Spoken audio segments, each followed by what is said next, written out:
Yo, hey girl, it's Leah Deshan, written nonetheless, and welcome to Come Box with Shan. Feels really dark shooting in the day, even though I've got the lights on. Do I look super dark? Can you guys hear me? Check one, check two. Let me know if you can hear me. And let me know if you can. Dennis. Okie dokes. Tuned in. I want to know if all right, so Lee can hear me. Oh. Right, today we are going to be talking about, we're going to do a quick brief catch up on what's been happening in current events. I'm going to be waiting for certain of the panel. Nice to be on board. I can hear, you can't hear a word coming out my mouth. 1 sec. That means there's some problem then. 1 sec. Audio. Check. How comes they can't hear me? Can you hear me now? I am clear. So what? Can you hear me now? Because before I've just changed the setting. Can you hear me now? Because he said I can't hear a word coming out of your mouth. Can you hear me now? Thumbs up, yes or no, Pete? You can hear me very well. Coolio and the motherfucking gang.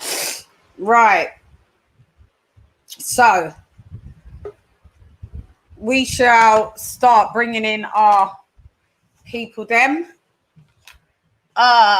It is sweltering. It is sweltering to say the least. I'm trying to get my life together. 1 second. Whew. Okay. Maybe bring. I don't know. I don't like how I'm set up. This may be a bit better. I don't know. Right, you guys can hear me loud and clear. DT3. Oh, you can hear me, DT. Oh, wait. Wait. I need to. All right, DT. Right. We are going to be bringing in our panel members. So we're going to go, introducing. It's baking. Introducing the fight third figure. Bang. Been a minute. You been good? I've been all right, man. I'm on C19 watch, and so waiting to get my results. I feel loads better now, though. Loads better. As excellent. I was keeping the group posted on my temperatures up, down, up, fevers. Not as bad, not 100%, but not as bad as I was over the last few days, which is appreciative. So I'm just waiting for these people to give me the results. Don't know how long it takes, but technically I can go outside like by Tuesday because it's like 10 days from that would be 11 days from the symptoms. So yeah, enough about me. Excellent. Well, I've got my little flannel because it's a hot sunny day in London. Raking. Hot, how I like it. Sunshine. What do you mean? Kitchen towel. What do you mean? I'm going to be out there tomorrow. We've got another special guest. Introducing. Then one of them chicken. Which one is it first? Introducing. Kenny.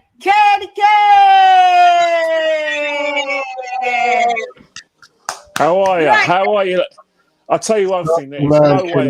There is no way. I'm wearing that. I'm wearing what fight fans Why are you wearing that? I don't care how. I don't care if I had cuts all over my arms. I had acne all over my back. I had acne on my face. Why are you wearing that top, Leon? I just realised. You're right. It's absolutely boiling, mate. 1 second. Let me change. Yeah, man. Come out of that, man. That's making me feel hot. Camera off. Ken, you called it right, mate. He's coming in there wearing fleece. He's crazy. I'll tell you one thing. It's got to be about in United Kingdom. it's got to be about 30 degrees. Even in Northern Ireland, which is the coldest 32. part, it's 32 in Northern Ireland. So in it, all over London and around the country, it's 30 degrees. It's 32. It's 32. Yeah, it must be 32 because it's like it's too hot. Yeah, but you know the thing about it is that we don't actually mind the heat. It's the lack of breeze. There's no breeze. The breeze is the humidity is killing me, Ken. I've got the fan blowing on me full capacity. It doesn't feel like it's doing anything. Why do we need to go abroad? What's all this about? That's better. What's this about? Back in the building. About being on the amber list or a green list or a red list to go abroad. Stay here.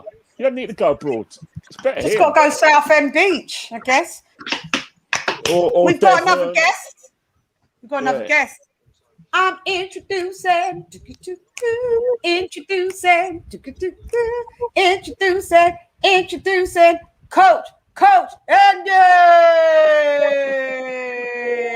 How you doing? How you doing, Ken?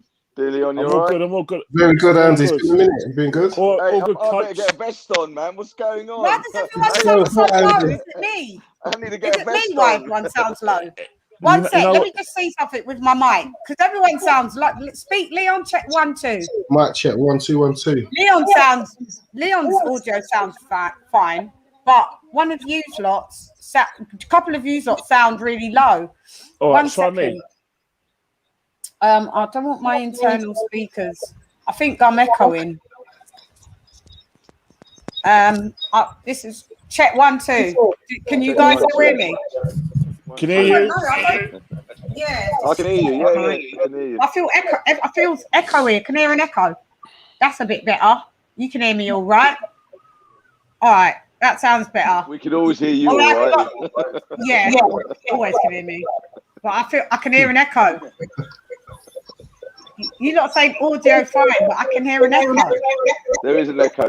Yeah. Who's echoing?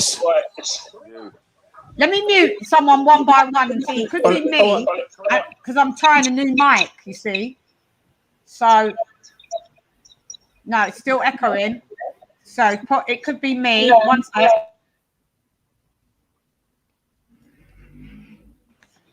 It's me. All right, one sec. No, I'm going to do. One sec, guys. Have you got AirPods? I have, yeah. No, but Lady Shane, if you need some AirPods, maybe that will stop the echoing. AirPods. Or like earphones.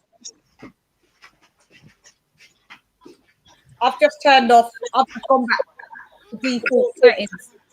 I don't know why there's a mute. There's an echo. Shouldn't be one. There's another guest, but I need to get the sound right. Super duper echo, guys. No bueno para mí, see? Stereo. Ooh, I've got echo cancellation. I never do it with. I never have an echo. One of you's lot. I mean, let me mute myself. I'm muting me. Check. You mute. It sounds like it's just me for some reason. You mute yourself, Andy. Check. 1. Leon, you mute. I thought that is pipe fans. It could check 1, 2. Check 1, 2. Unmute, Leon. Check 1, 2. Yeah, it's your mic, Lee. It's feeding back. Gonna have to go back to default settings. Just unplug it. It's the mic. All right, guys, all come off mute. Let Fight Fans sort that out. We've got another guest. I'm introducing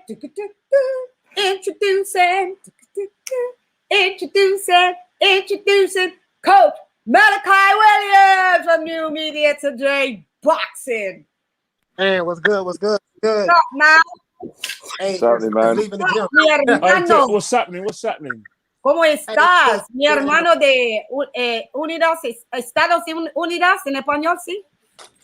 Sí, claro que sí. Ya tú sabes eso. Sí, you're live and fresh and direct. And sometimes we speak in Spanish. That's us. Hi guys, I'm so glad that everybody is here. Glad everyone has joined the little old us, so we can get it cracking. I feel like you know what I feel like, guys. I feel like I'm not that greatly lit, even though I usually don't shoot in the day. This is a new thing to me, so my light. I've got my big light on me here, but I still don't feel like I'm lit. I'm glad you're shooting in the day. You know, last time, man, it was you up till about what time in the morning? 5, 6. There was one time I was even up. No, I was up till about 10 the next day. That was the day that you was on, Kenny. Yeah, you was. Yeah, and we did a 2-hour show, and then I did it with my US compadres. So right, we're gonna get crack-a-lack-a-lack-a-lacking now. Let's quickly touch on the fight that just happened last night. Did everybody see the fight? Yes. No, I didn't watch it. I watched highlights. Highlights. Yeah, I watched highlights. Yeah. It looked like an amazing fight. Old school fight. Full of action. Okay. Who wants to kick off? Go, Ken. Kick off. You know what? I saw the fight. And I saw it a couple more times. I've got no complaints about the results. It's one of those things. One thing I do have a complaint about was actually that like the points. You know, when Charlo got, was it 117, 111? Didn't agree with that. I thought it was a lot closer than that. Yeah. But I'm one of those people, right? That I like clean punches. I've seen so many a fight where a fighter goes in, he comes forward, but sometimes when you throw punches, if you're not hitting your target, then I'm sorry, it's hard to score. And you found that with a lot of times with Charlo, he was catching his target, so I can see why it was a lot closer than what it was before.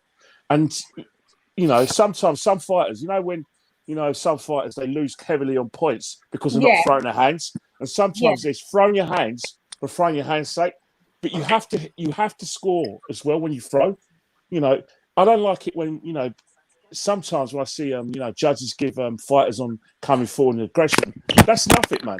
You can still be on the ropes and still catch a man with jabs, and like crosses in order to discourage you, man. Doesn't mean you're in danger.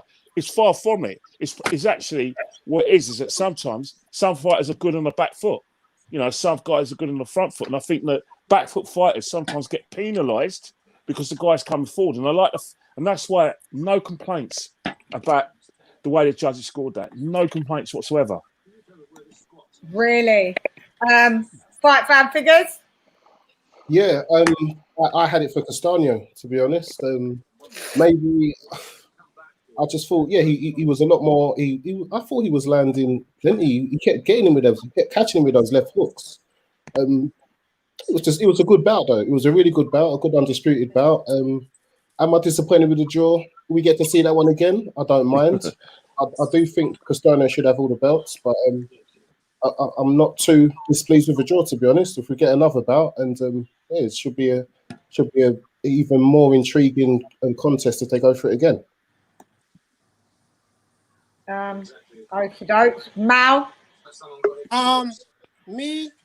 I looked at it again. I looked at a lot of the highlights again. Just we watched the fight, of course. I rooted for. Pause, Mal. I'm introducing. Sorry, let's introducing John Daly. John Daly. Sorry, another panel member. Nearly forgot that. Hi, babe. Sorry. Hello. The whole UK line, one American. Right. That's okay. We need Americans. Yeah. Thank you for joining us. We're just talking about the fight yesterday. Just letting Malachi Williams say his take. Go on, Mal. Because it was go on, sorry. I gave it to Castano 7-5.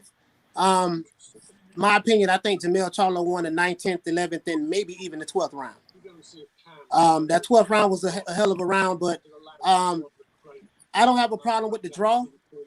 The problem that I have is people making a big deal out of 17-11. I'm making a big deal about it too, because it wasn't a 17-11 score. So you're saying Jamel Charlo won 9 rounds and Castano only won 3. I think that was some foolishness. But outside of that, even if that judge said it was 114 to 113 Jamel Charlo, it's still a draw. Even if that judge says it's 115 to to 112 to Charlo, it's still a draw. You see what I'm saying? So the 117, 111, I disagree with that. But that was a very tight, close fight. I kind of gave it to Castaño. But, you know, even with judges, when you judge fights, it's very subjective. You know what I mean? Yeah. It's subjective to the judge. Right. So that's just what it is, you know. So other than that, that's it. Okay. Andy. I didn't watch the fight. I watched the highlights. Yeah.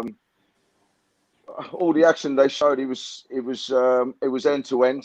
It was a constant battle. Round 3 stuck out to me. What the highlights they showed me in round 3. I agree with the draw. I think it was a draw. The 17-11, I don't quite get that, but the draw, yeah, it was a close fight from the highlights I've seen. It was enjoyable. It reminded me of an old school fight, back in the day fight. It wasn't, you know, it wasn't too cagey. It was they were there to fight. They were there to, you know, not just put on a performance, but show the skill levels. It was good, really good. I enjoyed it. Okay, John. Yeah, I had it for Charlo, but 15-13.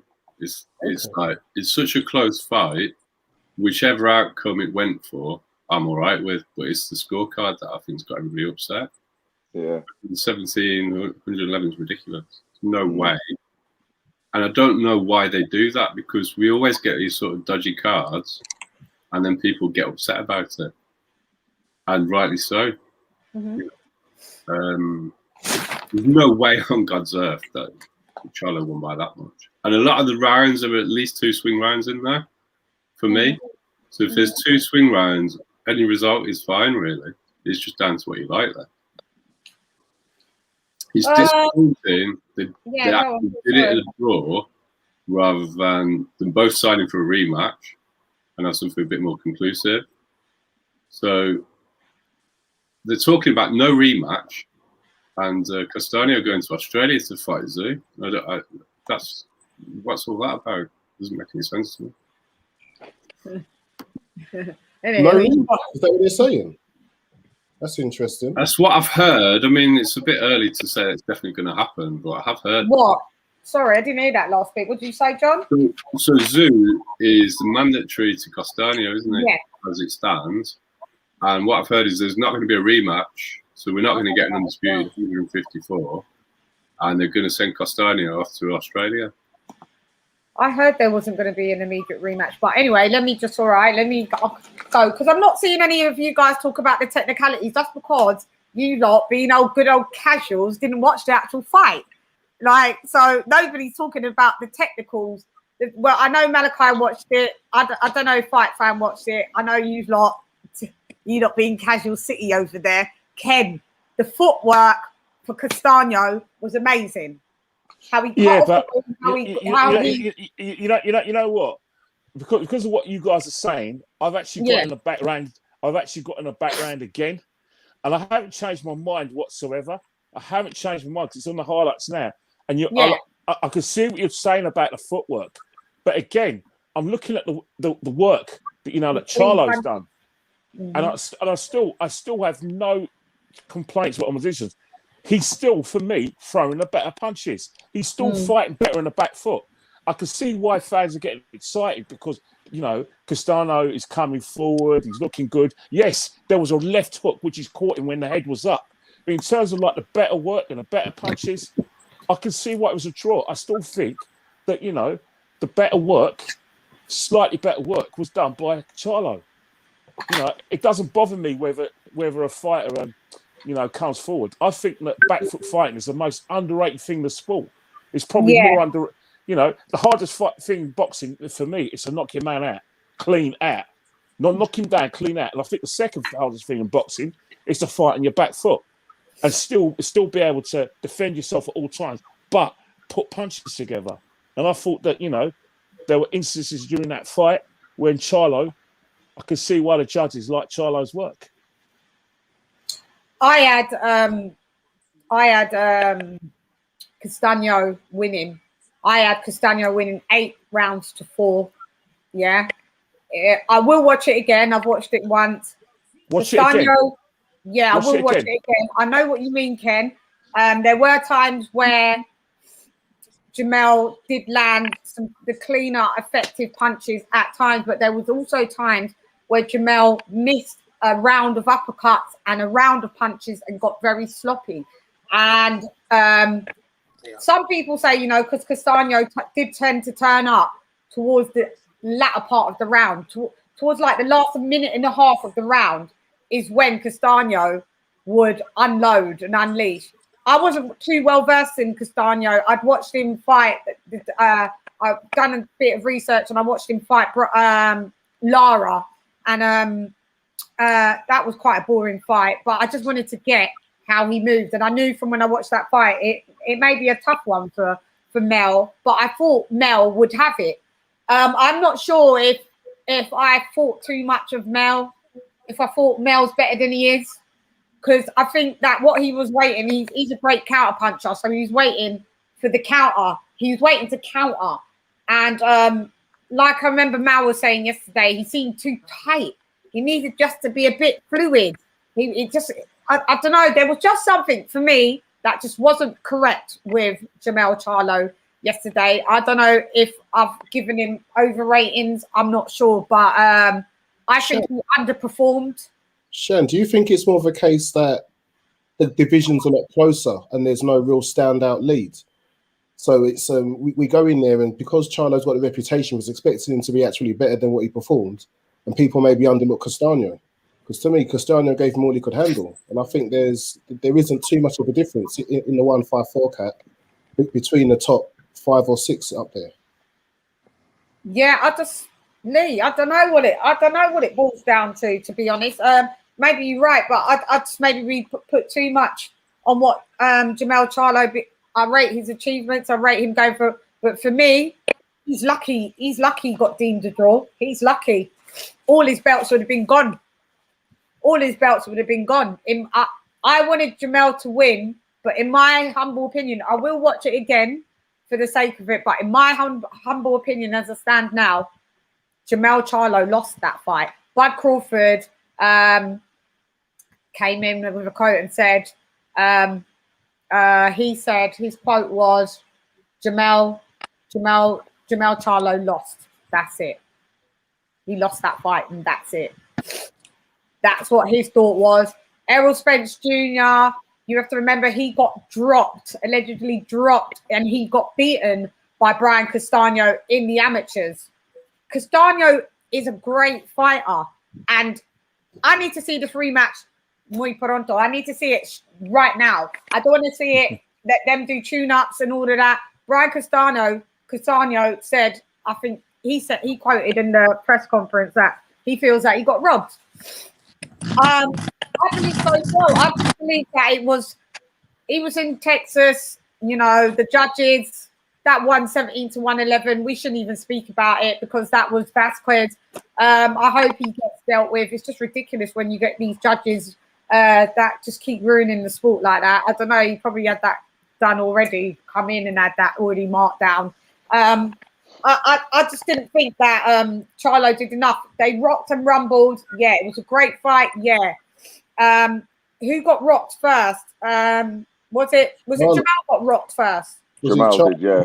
Jamal got rocked. Jamal in the first round, wasn't it? Round 2 or round 1? Round 2, yeah, I think it was 2. And then this is what I kept saying. I kept saying it. Do you know what it reminded me, that fight? It reminded me of Anthony Joshua and Andy Ruiz. I kept saying it.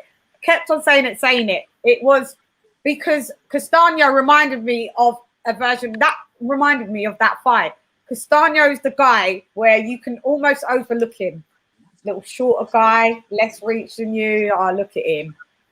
Gets you in the inside. Back. Punches in bunches. His left hook is amazing. And that, it just reminded me of Andy Ruiz. He caught and he kept on catching Charlo with the left hook. Charlo kept getting backed up in the corners and the ropes and allowing himself to do that. I just don't understand. I think Charlo totally, Ken, Andy, Mal, John, fight fans, underperformed. Yeah, But I don't know if he performed. I think it's just a case of on the night the top fighters are quite close, and we're going to get these results. I don't think there's going to be any standout person that's going to tie down the division and hold the belts for any amount of time, because the belts haven't been staying in people's hands for very long. Yeah, I totally agree, because I think, you know what it is, right? I think that there isn't a gap between, you know, the top and the people coming up now, especially in that division. And it was, you know, it's no surprise to me that Castano put in that performance. But then again, it's one of those things that sometimes, right, in boxing, you have to rip the title of the holder. You have to rip it off, especially with these judges, especially when these judges are subjective. I wouldn't say sometimes. I'd say all the time. Yeah, I know what you mean. I was waiting for someone to say that, but yeah, it's all the time, really. But it's, you know, especially in a fight like this, you know, where, you know, there's so much riding in it, especially with the champion. You know, you've got, you know, he's looking further on, you know, about other fights. It's hard, you know, judges get swayed. I don't care what anyone says. They get swayed by the crowd, they get swayed by TV, they get swayed by promoters, especially promoters with bigger personalities. Yeah. Yeah, well, that's where I stand with that anyway. I guess anytime now I see a super chat, yeah, I want to say, now I want to do, hey, Leroy. I think, how did I miss it? I can see it on my TV, but I can't see it on air. Can you see the super chat on there? Oh, there it is. Hey, Leroy. Go on, Mal, call it a quarter of a dub. Do it for me. Oh, that's a quarter of a dub. Yeah. Shout out to Slide Tennessee for dropping that quarter of a dub on your girl. Come in your trap, take over your trap. Yeah, come to your trap and take over your trap. Yeah, Blue, it's ours. We told you. Hey, yeah. Listen, I don't with the fight last night, because Shan, you know, me and you watched that fight from the first round to the second to the last round, and you know I'm a diehard. You know, I love Jamel Charlo. I love Jamel Charlo. You know that. So I didn't know anything about Castano. I'm not going to lie to you. Neither did I. Really. He was a no-name fighter to me. I don't want to hear anything about people saying, "Oh yeah, we knew a lot about Castano." When nobody talked about Castano prior to the fight, cut it out. Yeah, I didn't hear it. You didn't know shit about him. You didn't know nothing about him. We knew Jamel Charlo, Lions only, my guy, and for some reason, he looked tight last night. He was tight. He was very tense. He was like this. He was like this. And it was like, I'm like, why is he so tight? And I noticed Castano was more fluid. He was more relaxed. And I don't know if the pressure got to Jamel, but I think now that if you can take Jamel's power, and he hurt Castano first in the second round. He did that. He hurt him. But it was when I was looking at the slow-mo, when Jamel hurt Castano in the second round and in the 10th round, and he was throwing a bunch of punches and everybody was going crazy, go back and look at the slow motion. He was missing those shots. Who, Castano? No, Jamel.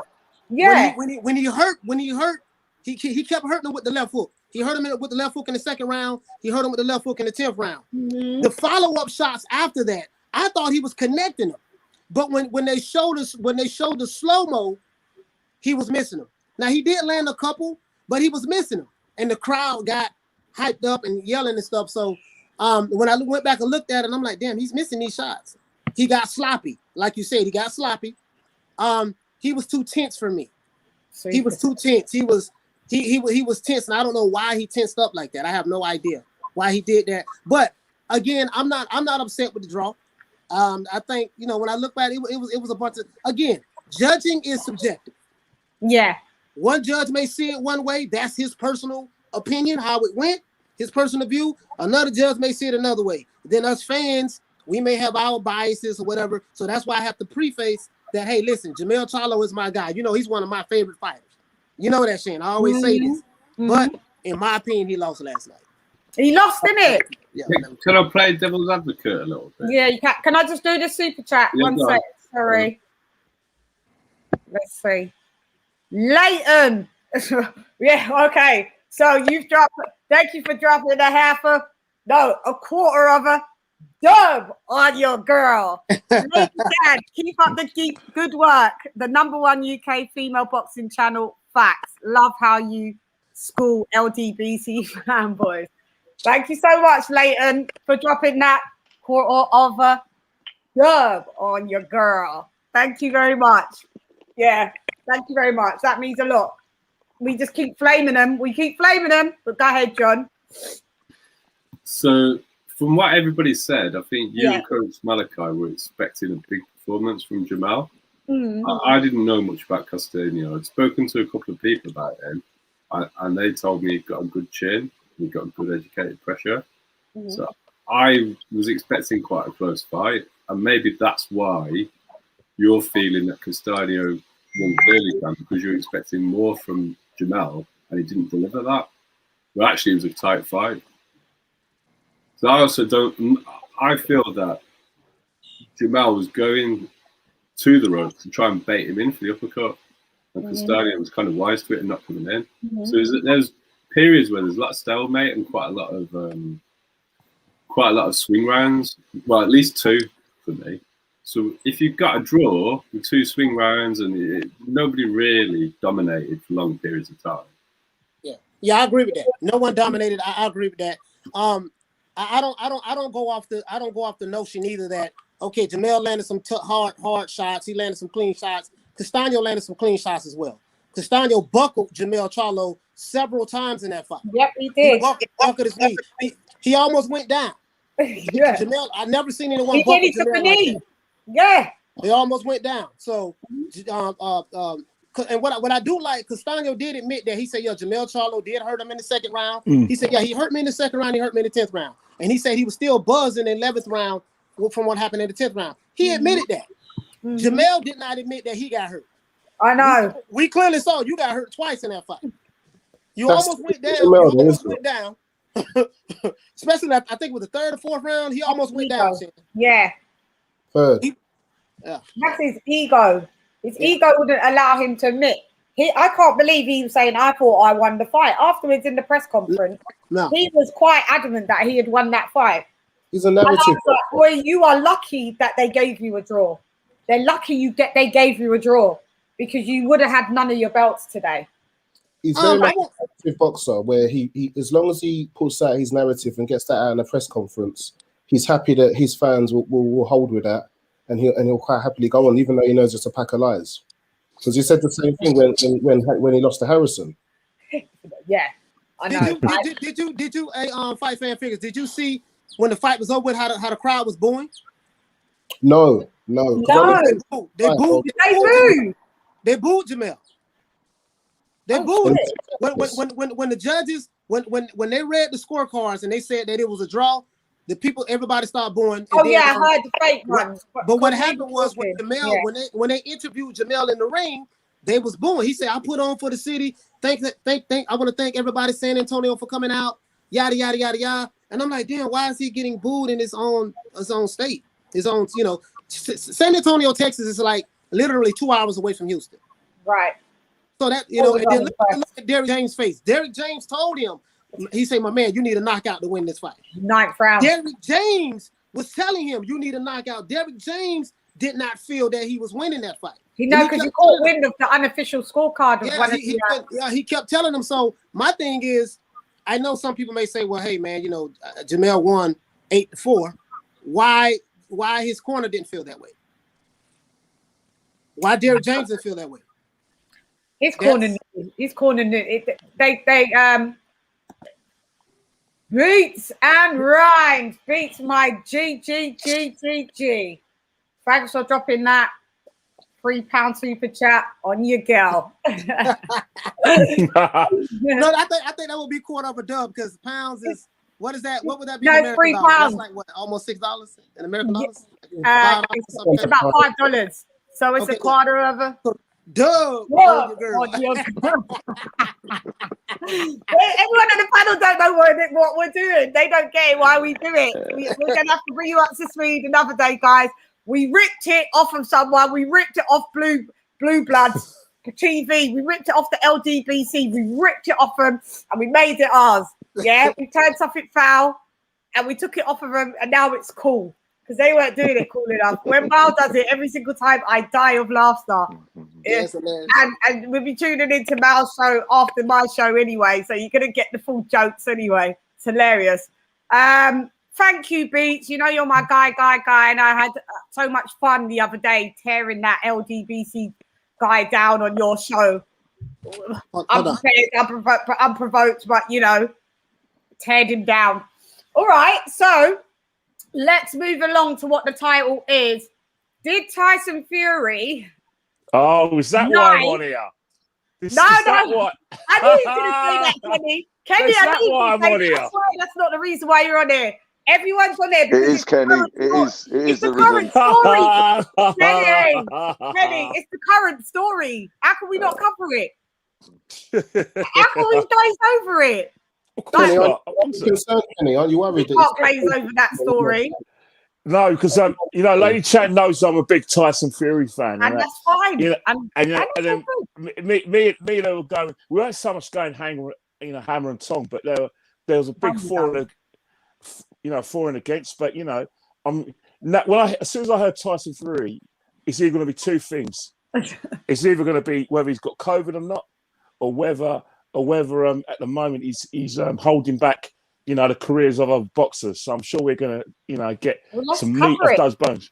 Yeah, let's cover it. You may as well kick it off, Ken. Like, as we've seen, let me just bring everybody up to speed. As we've seen maybe about 10 days ago now, all of a sudden we get a report that in Tyson Fury's camp, there's COVID alert. We're like, oh, okay, then. Then the next day, it was confirmed that about 10 people out of Tyson Fury's camp, including four that I just remember four: Andy Lee, Tyson Fury was then confirmed, and Joseph Parker. Then we fast forward, I think another 24 hours after that, Joseph Parker is then spotted in the Conor McGregor and Dustin Poirier UFC fight. Quite fine. No PPEs on, no mask on, fine. Fast forward then 24 hours after that, you see Tyson Fury at a luxury car lot, and they posted him up on their Instagram like, thanks for passing through, champ. Tyson Fury, as we know, you're supposed to be quarantining, aren't you? And then fast forward a couple of days after that, Tyson Fury spotted out in Vegas with his mate or with a fan posing. And then all of a sudden he tests negative. Joseph Parker's team or whoever says that he's negative. Now, if that was the case, why is the fight still postponed? Well, use all right. One's at a UFC, one's at car lot casino. Why aren't you going to be fighting next weekend? Why is it now postponed until October? Because of ticket sales, clearly. Well, we don't. Yeah, that's not factual. But you know, I suppose the red herring is the fact that, you know, BT Sport, you know, 2 weeks into the fight, they didn't even and we still didn't know whether it's going to be on pay-per-view or not. So you know, that was kind of like a red flag for me. You know, Frank Warren was strangely quiet. That's another red flag. And so, you know, all your points, you know, valid. And, you know, I'm, as a fight fan, I'm angry as well because I think it's an absolute farce. And, you know, as much as I'm a massive Tyson Fury fan, this is the second time it's happened. It happened with the Klitschko rematch where for some reason, he was out of condition, he was out of shape. There was a drug test that he failed. You know, obviously there was a mental health issue. So we never got that. And we're getting the same thing with the, you know, Deontay Wilder rematch as well, where, again, you know, there's a lack of professionalism, you know. So I'm just as angry as you are. You know, if there is a COVID scare, well, then what's happening is that you've got $1 million event. If you've got $1 million event where you're going to have insurance, you're going to have sponsorship, you're going to have like TV money, you've got ticket sales, then everyone in your camp, you shouldn't have a massive camp anyway because of COVID restrictions. You should just have your trainer, you know, like a few spar hands, you know, like cuts, man. Only about 10 people. You don't need your brother there, or you know, and your half brother there. You know what I mean? This is proper business. So in that respect, if there is a COVID scare, they got COVID, then that's irresponsible. So I am angry about that as well.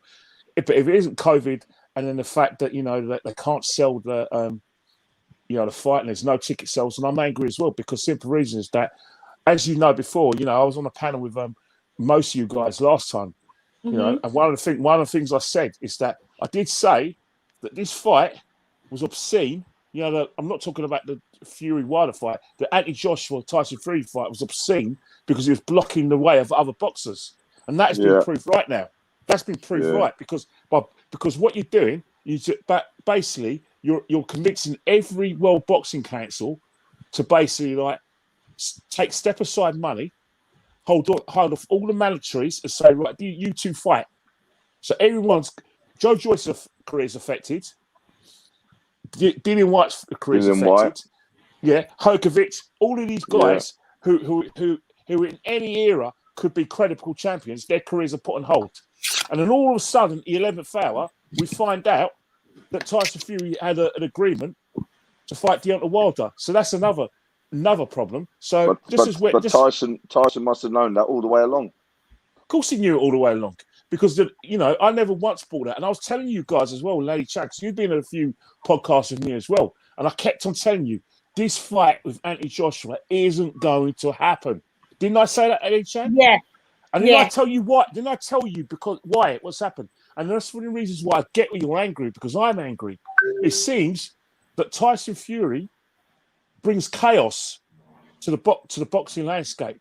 And at the moment, if I was a non-Tyson Fury fan, I would think it would be better if Tyson Fury left the scene and let fighters carry on with their careers. Because what he's saying, because at the moment it's going to be a very hard sell for Tyson Fury to say, I'm the best of the bunch. These guys are bums. Well, I'm sorry. I'm trying to sell you, Tyson. I can't sell you because you didn't give Klitschko a rematch. You haven't fought Joshua. You haven't giving Deontay Wilder a rematch because guess what? You got. But let's just talk about all the people with genuine fights, i.e., people who want to reclaim their belts. That's more important than established fighters. You're ruining their careers. You're messing up the boxing landscape. All right, you can say you've done anyone a favour. You haven't done anyone a favour. It took a long time for boxing to recover after your first no-show. And now we've got to go through this again.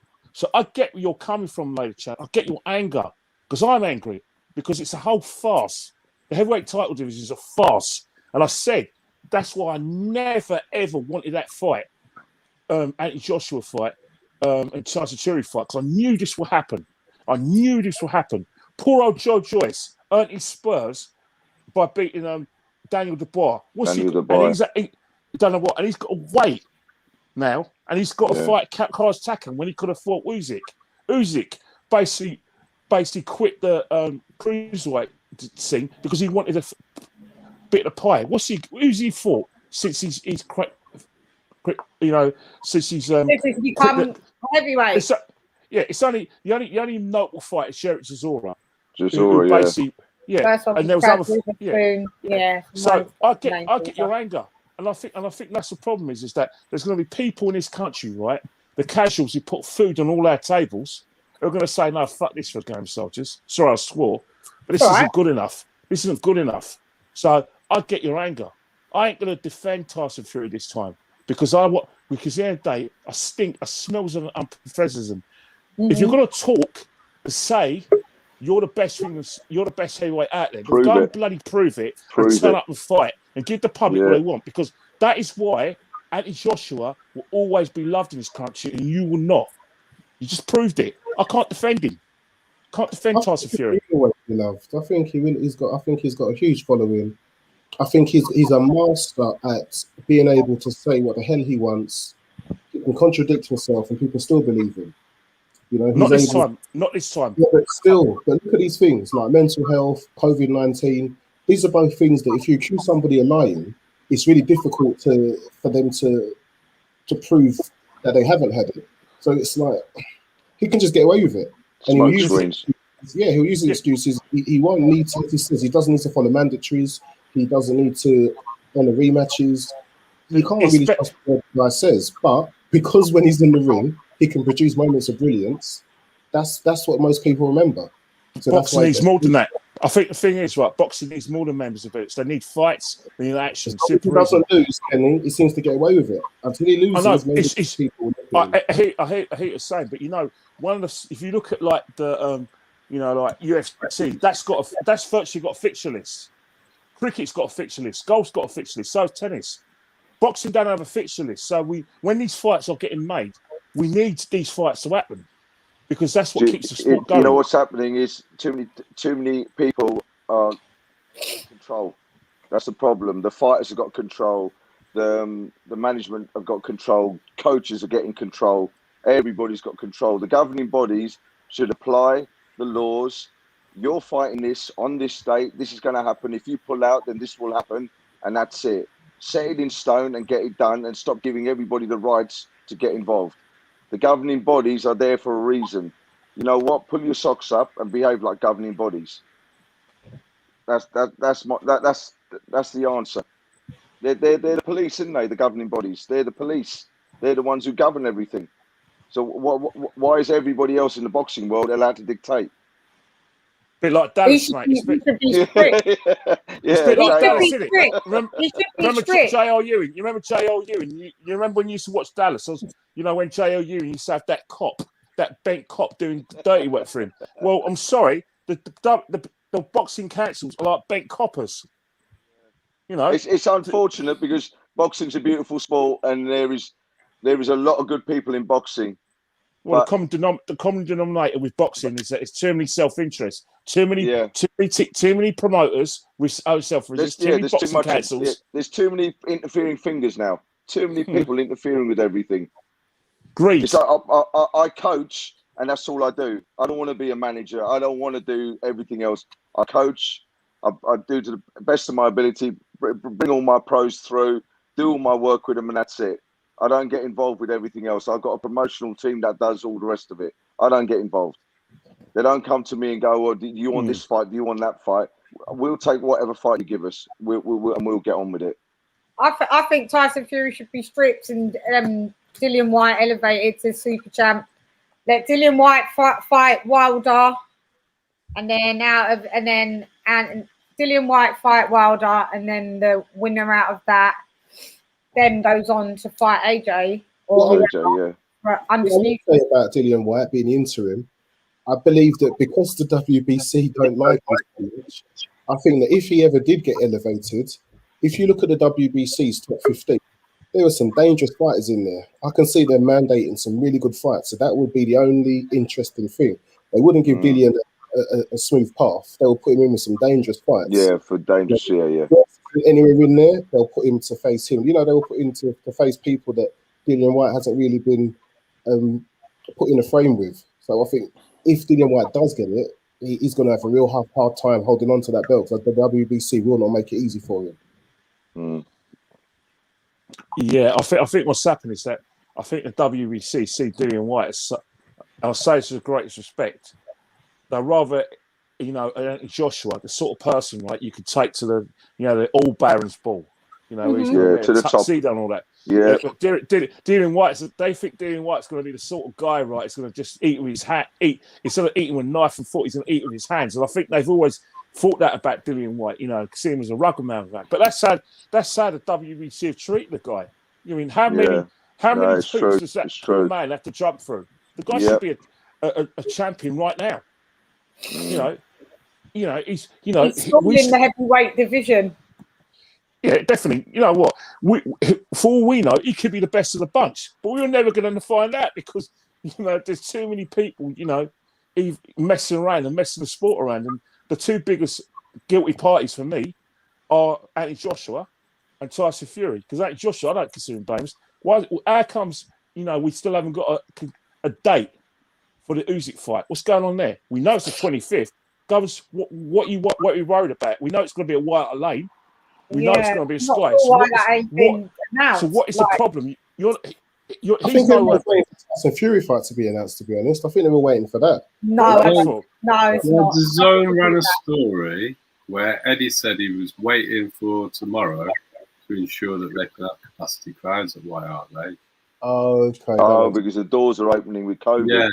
So that story has been run. Whether it's true or not, I don't know. But that was a couple of weeks ago. Probably no excuse, John. I'm an Arsenal season. It could be. I mean, I'm not going to say it isn't. Until it's announced, we don't know. That is a story that's put out. And if it doesn't happen next week, if it doesn't happen next week, then we know it was an excuse. Yeah. I just think it's all a load of lies, and I think depending on if Fury's your favorite fighter, you'll go with the narrative that he has really got COVID. All of this it's just it's gone past that. It's gone past that. Lie after lie. But the sport's more important to me than Tyson Fury. The sport is more important, mate. Yeah, the sport's bigger than Tyson Fury. The ticket sales are appalling. I did a commentary. The ticket sales are appalling. They've only sold 25 to 30%. And I was just watching something. They've actually now, for the October 9 sales, they've actually raised tickets prices. Hey, guys, floor seat prices. I've got an idea. Prices are £45,000. I've got an idea. You know what? I've got a great idea, right? I've got the best idea ever. What? How about we bring Tyson Fury and Deontay Wilder here to the UK when we know they're going to get where we know that the TV's going to be interested because Tyson Fury's... The fans will be interested. As fans will be interested. Fans won't be interested. We don't want the fight. We still don't care where it is. No, you don't want the fight. Loads of people don't. There's not a lot of He does have fans. It's not that I just don't want to fight. There's a lot of people that are not interested in the fight over in the UK. Bring it to the UK. We're not that interested in here or the US. Why not? Tyson Fury is a world champion. Bring it to the UK. We're not that interested. We didn't want to see it 3 times. You still get a big crowd there.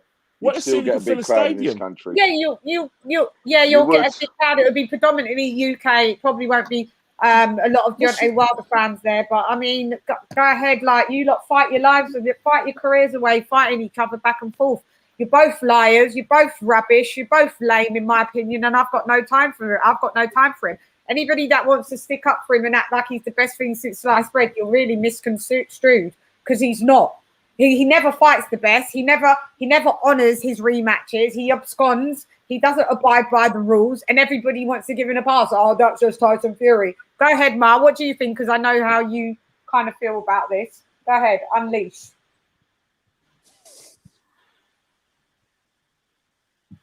I can't hear. We can't hear you. He muted himself. Yeah. You muted yourself. We want Josh. $45,000 for the floor seats. No, we can't hear you, Mal. None of us. No, we can't hear him. While Malachi's still at his mic, what I will say is once again, while he's unbeaten and while he puts in performances when it comes for those big title fights, he's going to be able to get away with this because most people are going to watch the highlights of the Wilder 2, see him with all the belts after the Klitschko fight, and see this guy's a winner. He's never lost. All right, can you hear me now? Yeah. Yeah, we can hear me now. Perfect. I think he'll be able to continue. Go ahead, Malachi. Yeah, sorry about that. Yeah, I forgot. I forgot to turn on the roadcaster. It's a Sunday. Right. Hey, Shane, I fell off because the phone went dead. So I said, let me come in the office, and I was on the patio. Yeah. Just come in and do it your way. All right. So this Tyson Fury fiasco. Now I don't agree with lumping Anthony Joshua into this. Anthony Joshua doesn't sign contracts and back out of fights. Anthony Joshua doesn't suffer from mental health. Anthony Joshua doesn't say, hey, man, you never know with me. You never know if I'm lying or telling the truth, because when I'm telling the truth, people think I'm lying. And when I'm lying, people think I'm telling the truth. I.e. the MTK Global event with IFL TV interview that they pulled off of the internet, because I had that interview and now it's private now. So Tyson Fury is a shit show. As far as I'm concerned. You see what I'm saying? I don't give a damn about Tyson Fury. I really don't. I know that's a UK thing. I know you guys love Tyson Fury, whatever it is. I don't give a fuck about him. I'm just being honest with you. I don't give a damn about him. He could go fall off a cliff, all I care. He can retire. He can go to the crazy house. I really don't give a damn. I really don't give a damn. And I'm not a Tyson Fury hater. You see what I'm saying? I'm not a Tyson Fury hater at all. I listen. I don't like champions, and I don't like Wilder neither. So I'm an equal opportunist. Fuck Wilder and Fury, as far as I'm concerned. But at least with Wilder, outside of his twerking and stuff like that, at least with Wilder, at least he's trying to get this fight. He went to arbitration to make this fight happen. But with Fury, he does the same shit. He does the same thing. He's consistent. It's one thing Tyson Fury is consistent at. He's consistent at lying.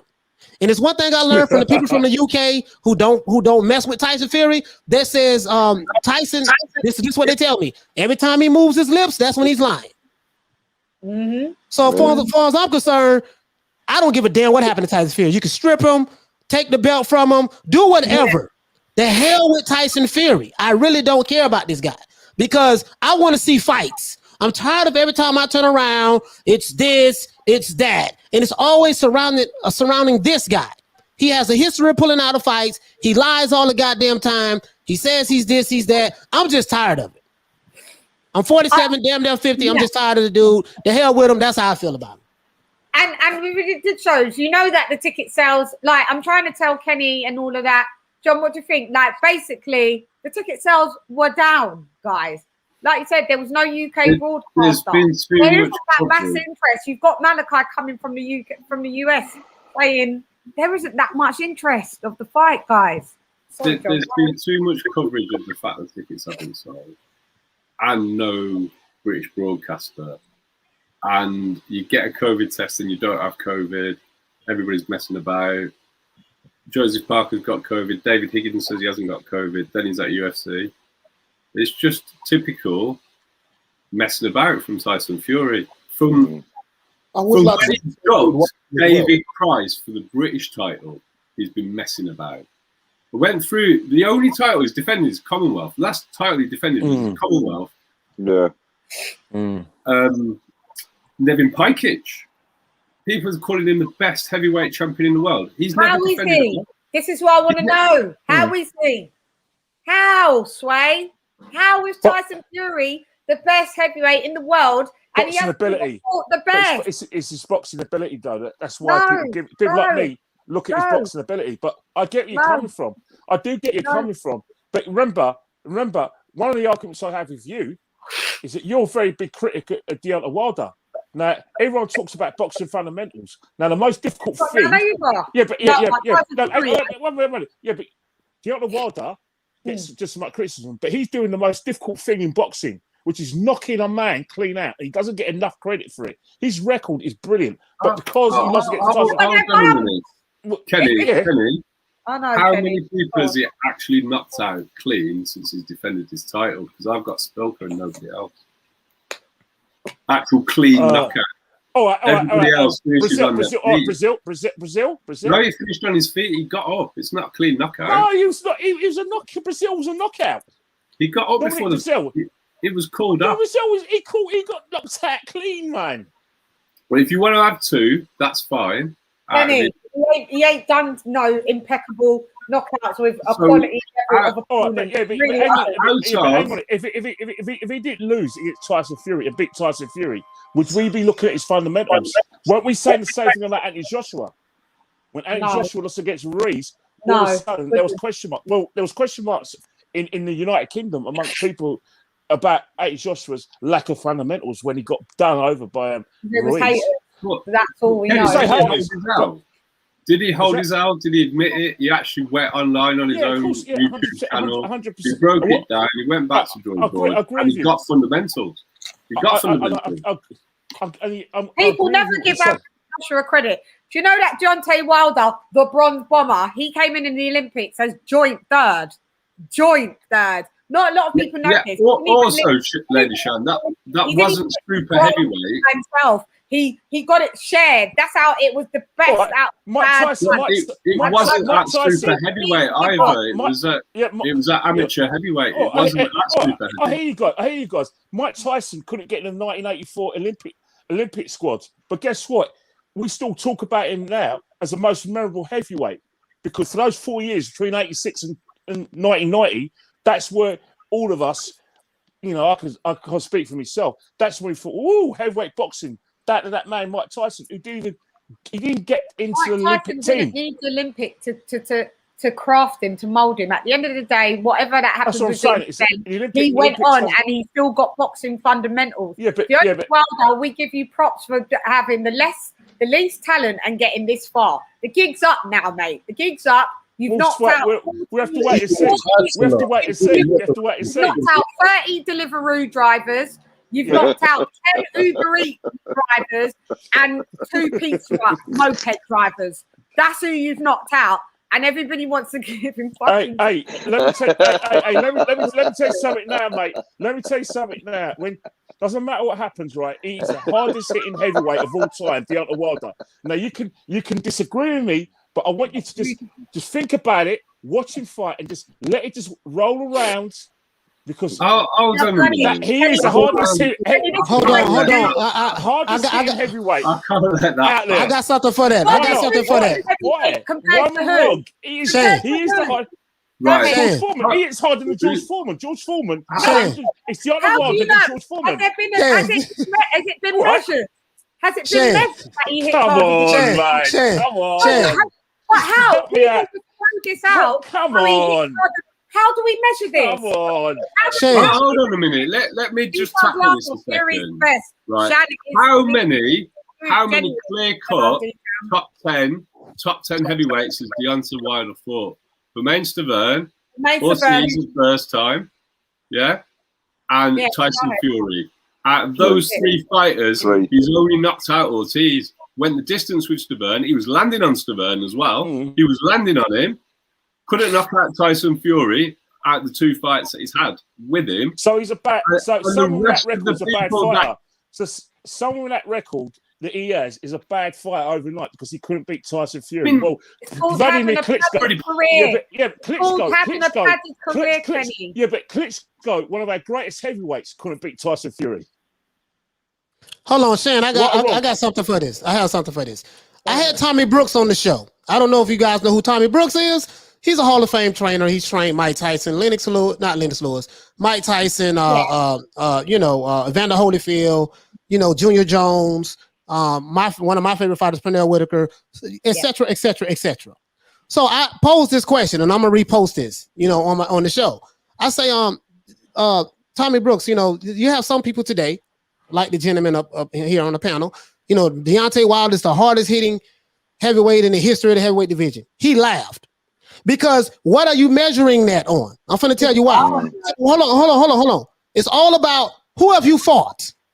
This is how you know who is the best. So when they look at your resumes and they look at who have you knocked out, in order for you to say he's the hardest hitting heavyweight in the history of the heavyweight division, did he fight someone like a George Foreman? Those guys was able to take shots, get knocked down to get back up. He hasn't fought anyone on that level. You can say that he's the hardest hitting heavyweight in this particular era of heavyweights right now. But for you to sit back and say he's the hardest hitting heavyweight in the history of boxing is straight some bullshit. Because you have no way of measuring that. He never fought a Ernie Shavers. He never fought a Moran Lyle. He never fought a George Foreman. He never fought a Larry Holmes. Never fought a Mike Tyson. Never fought a Lindsey Lewis. Those fighters are not here in this era. Or a Holyfield, they're not here. He's fought Arthur Spilkers. He's fought Bermain Burns, Malik Scott, Eric Molinas, John Duhaupas, Chris Ariolas, Gerald Washington. This is who he fought.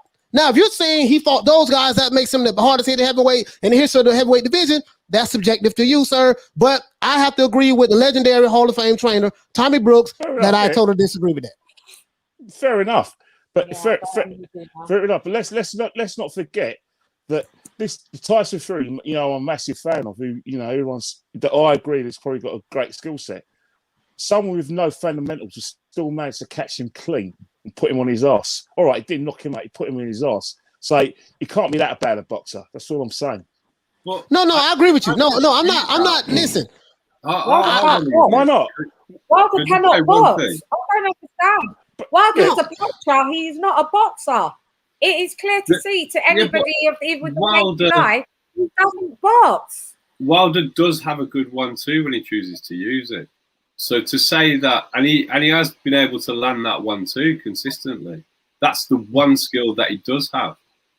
So just to say that he caught Tyson Fury with a 1-2 doesn't suddenly mean that he's the hardest puncher of all time. I never said that. I never said that made him the hardest fighter. What I said is that people talk about his lack of fundamentals. Okay. Now, if you've got a lack of fundamentals and you can't box, then you wouldn't be against someone with which a lot of people in the fight game say has got a high skill set, which Tyson Fury's got. It would be very difficult to actually, get those, find your range, find your distance, and actually catch Tyson Fury that, because you wouldn't be able to have the basics. And people are saying what has been said by Tyson about Deontay Wilder is that he doesn't have the fundamentals. So for me, fundamentals means he doesn't even have the basic skill set. So where I disagree, and I say I disagree on that, because he is, regardless of what you guys say about his opponents, everything, you can't be able to, put people on their ass. You have the record he has, albeit against people you guys class as Mexican road sweepers. We steal a phrase from the 1980s. If you don't have the basics, and he does have the basics, you can't have the basics and still be able to, get your range and get your distances and get your timing. Surely, people without boxing fundamentals can't, get their range, can't get their distance, and can't get their timing. Right or wrong? He's got timing. He knows how to land that right. Which means he's got some fundamentals then, isn't it? Which means he's got some fundamentals. Don't have fundamentals. Just because you've got timing doesn't mean that you've got everything. He ain't Ken. That is why he's doing a crash course real quick with the geezer that took a dive for him, is now his coach. That Tyson Fury burst his eardrum. Burst both geezers his eardrums. Yeah, but one of the reasons why Deontay Wilder lost that fight, yes, he lost it on skill set, but he also lost it in terms of like physical strength, because Tyson Fury came forward and sat on top of him. So, also, as well as Deontay Wilder working on fundamentals, he's got to work on his strength, because he was pushed around the ring in that second fight. So that's two things. That's another thing that, hopefully, well, we don't know that fight's going to happen, do we? That's what I'm thinking. That's what I was going to say before. Sorry, Shan. Right. There's been delays after delays after delays with this Down Trilogy fight. They've been delaying it since the start of COVID. Then they delayed it with the arbitration. Then they delayed it when Fury had a chance to get out of it from December. Then it got delayed again once the arbitration was ruled. And that's been delayed because of this COVID. It's just delays after delays after delays. I don't know what their end game is with it. I really don't know. Because at some point they've either got to say scrap the damn fight and the networks lose out on the money because they've taken a loss on the first two fights so far, or they pull the trigger and risk losing even more money. But I don't understand what the thing is, because why is it that the big fights aren't being signed for whatever reason? We got Joyce and Takam this weekend, but beyond that, the big ones, we're talking Joshua Usyk and the Fury Wilder, and we cannot seem to get to a stage where people are getting fights announced and they're actually happening. Listen, this is like what this geezer said. How is Wilder getting into the Hall of Fame, Andre Murray? How? For what? Fighting the most bums, maybe. Well, Shane, what you say? How Wilder? They say they are not Hall of Famers. The Hall of Famers. But he says, but Wilder is. Man, I don't know, man. The Hall of Fame seems like it's subjective. They're gonna look at his body of work. He does have a ton of knockouts. It's not his fault that he didn't have a Larry Holmes or Ernie Shavers or George Foreman or Lennox Lewis to fight. I mean, he could have fought Klitschko. But Shelly Finkel didn't want that fight to happen.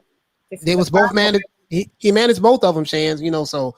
Andre Murray is, as you can see, he's a fanboy. He's a Wilder. Yes, I am. He already has the Muhammad Ali. Stop putting Muhammad Ali's name in the same sentence as Deontay Crummy Wilder, because you're making the Muhammad Ali spin in his grave. It's a fucking liberty, and I wish you losers would stop doing that. He ain't on the same breadth as Muhammad Ali. Can I ask a question to the panel? Can I ask the panel a question, please? I know it's your show, but I'm kind of taking over a bit. But seeing there's a thing, I want to ask everyone. All right, if Deontay Wilder fights Anthony Joshua, what do you think will happen? This is just a personal. This is just an interest. I'm not trying to trick you all, but if you guys can individually answer my question, please. That's subjective. I will answer No, that. no. I'm not even subjective. No, let's just talk. Let's just what you think. What you think? Wow. Just What you relax. think? That's what subjection is, though. That's what subjection is. All right. It's gonna be. It's gonna be based on my personal opinion. I like Anthony Joshua to beat Wilder. I think on skill level, on paper, on skill level, Anthony Joshua wins. But boxing, you only need that one lucky punch, and Wilder gets the one lucky punch, and he could end up the other way. You're always an AJ hater. I've noticed that anyway. No, You never say anything good about AJ. Anybody there's one punch. There's always one punch. There's always one punch. With your Tyson Fury, with your Tyson Fury that gets dropped by Steve Cunningham, a cruiserweight, there's always that one punch. Yes, there is. But you guys seem to mill over the there's always one punch. Andy never seems to give kudos. So I'm going to have to bite his lip off here because he never does it. No, you never give Anthony Joshua any kudos. Andy, I've had you on a million panels and you never do. You are up Tyson Fury's ass so up his ass that you can't even see your head anymore. And when your head comes out, it's brown, Andy. It's brown. I kept my mouth shut. Sorry for You never give Anthony Joshua. I'm fed up. But it's only this one punch. Yeah, it's heavyweight boxing, Andy. Everyone's one punch. Well, how comes it's never Tyson Fury that it's never one punch? You could have just kept it that on paper that it looks like Anthony Joshua could win, or on paper it looks like he couldn't. Really End of it. You always have to negate it and go, well, it's just one punch because. Fuck that! It's just Tyson Fury's fucking rubbish, you know what, and that's what I'm saying. Oh well, he gets offended. Well, that's people. Why do people get offended when you have to tell them about their favorite fighter maybe not being that great? You don't see Kenny run off, but Andy never gives him the credit. It's annoying. Shan, you got to let them answer the question, though. Shan, sister, Shan, I know you was upset, but Shan, he really didn't say anything. What I realized, you guys have a history, so that's something I don't know about. I don't know about that. Yeah, and he never gives AJ credit. He never gives AJ credit. He does it all the time. I'm like, bruv, we argue about this all the time. Like, you can like Tyson Fury. But like, stop always putting down AJ. What did he say to put AJ down though? No, not put it down, but like in this instance, you're saying, oh, but it only takes one punch. Well, yeah, we know this across the board with any of the fights. Wilder, it takes one punch for Wilder to go down. AJ, it takes one punch for AJ to go down. We've seen AJ go down with one punch. But we're just talking about just on fundamentals to fundamentals. Malachi answered the question. I think Kenny's going to answer the question because Kenny asked us the question. So no, I got to wait for everyone else to give their view before I answer the question. I can give an answer on this because are you saying today now? Yeah, right. Okay. Today now. Just say that. I've seen based on what you've seen. I've seen consistent improvement from Anthony Joshua. So if you actually go back and watch the Pulev fight, the one thing that nobody thought he was going to be able to do is out jab Pulev, which he actually did consistently. He's got proven power in both hands, both his right and his left. And he's a good mid-range fighter as well as having a decent straight right. If you go back and you watch Deontay Wilder, if he can't touch you with the left hand, he can't land the right. That's quite an obvious thing about him. And once you're inside his reach, he can't get any power in his punches either. So all Anthony Joshua would actually need to do is win the lead hand battle and get inside his range and put him out. And I think it would be quite comfortable for Anthony Joshua to do that because I also know that one of the main reasons why Deontay Wilder hasn't fought a big puncher is because he has a suspect in. If you go back to like his amateur career, he's been banjoed by like amateur heavyweights. So I also think some of his other attributes are overrated. Like his hand speed isn't actually that quick. It is quick. Wilder has got quick hands, but he throws from so far away. I think it's too easy to negate. So personally, I actually think Joshua would make quite easy work of it due to Wilder's deficiencies more than anything.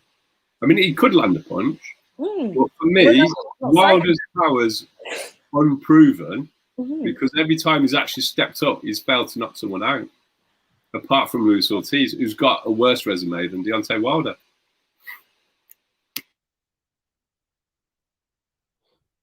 Yes, he absolutely does. I mean, oh, sorry about that. Yes, go ahead, guys. Yeah, yeah. You know what? I kind of again, I'm not a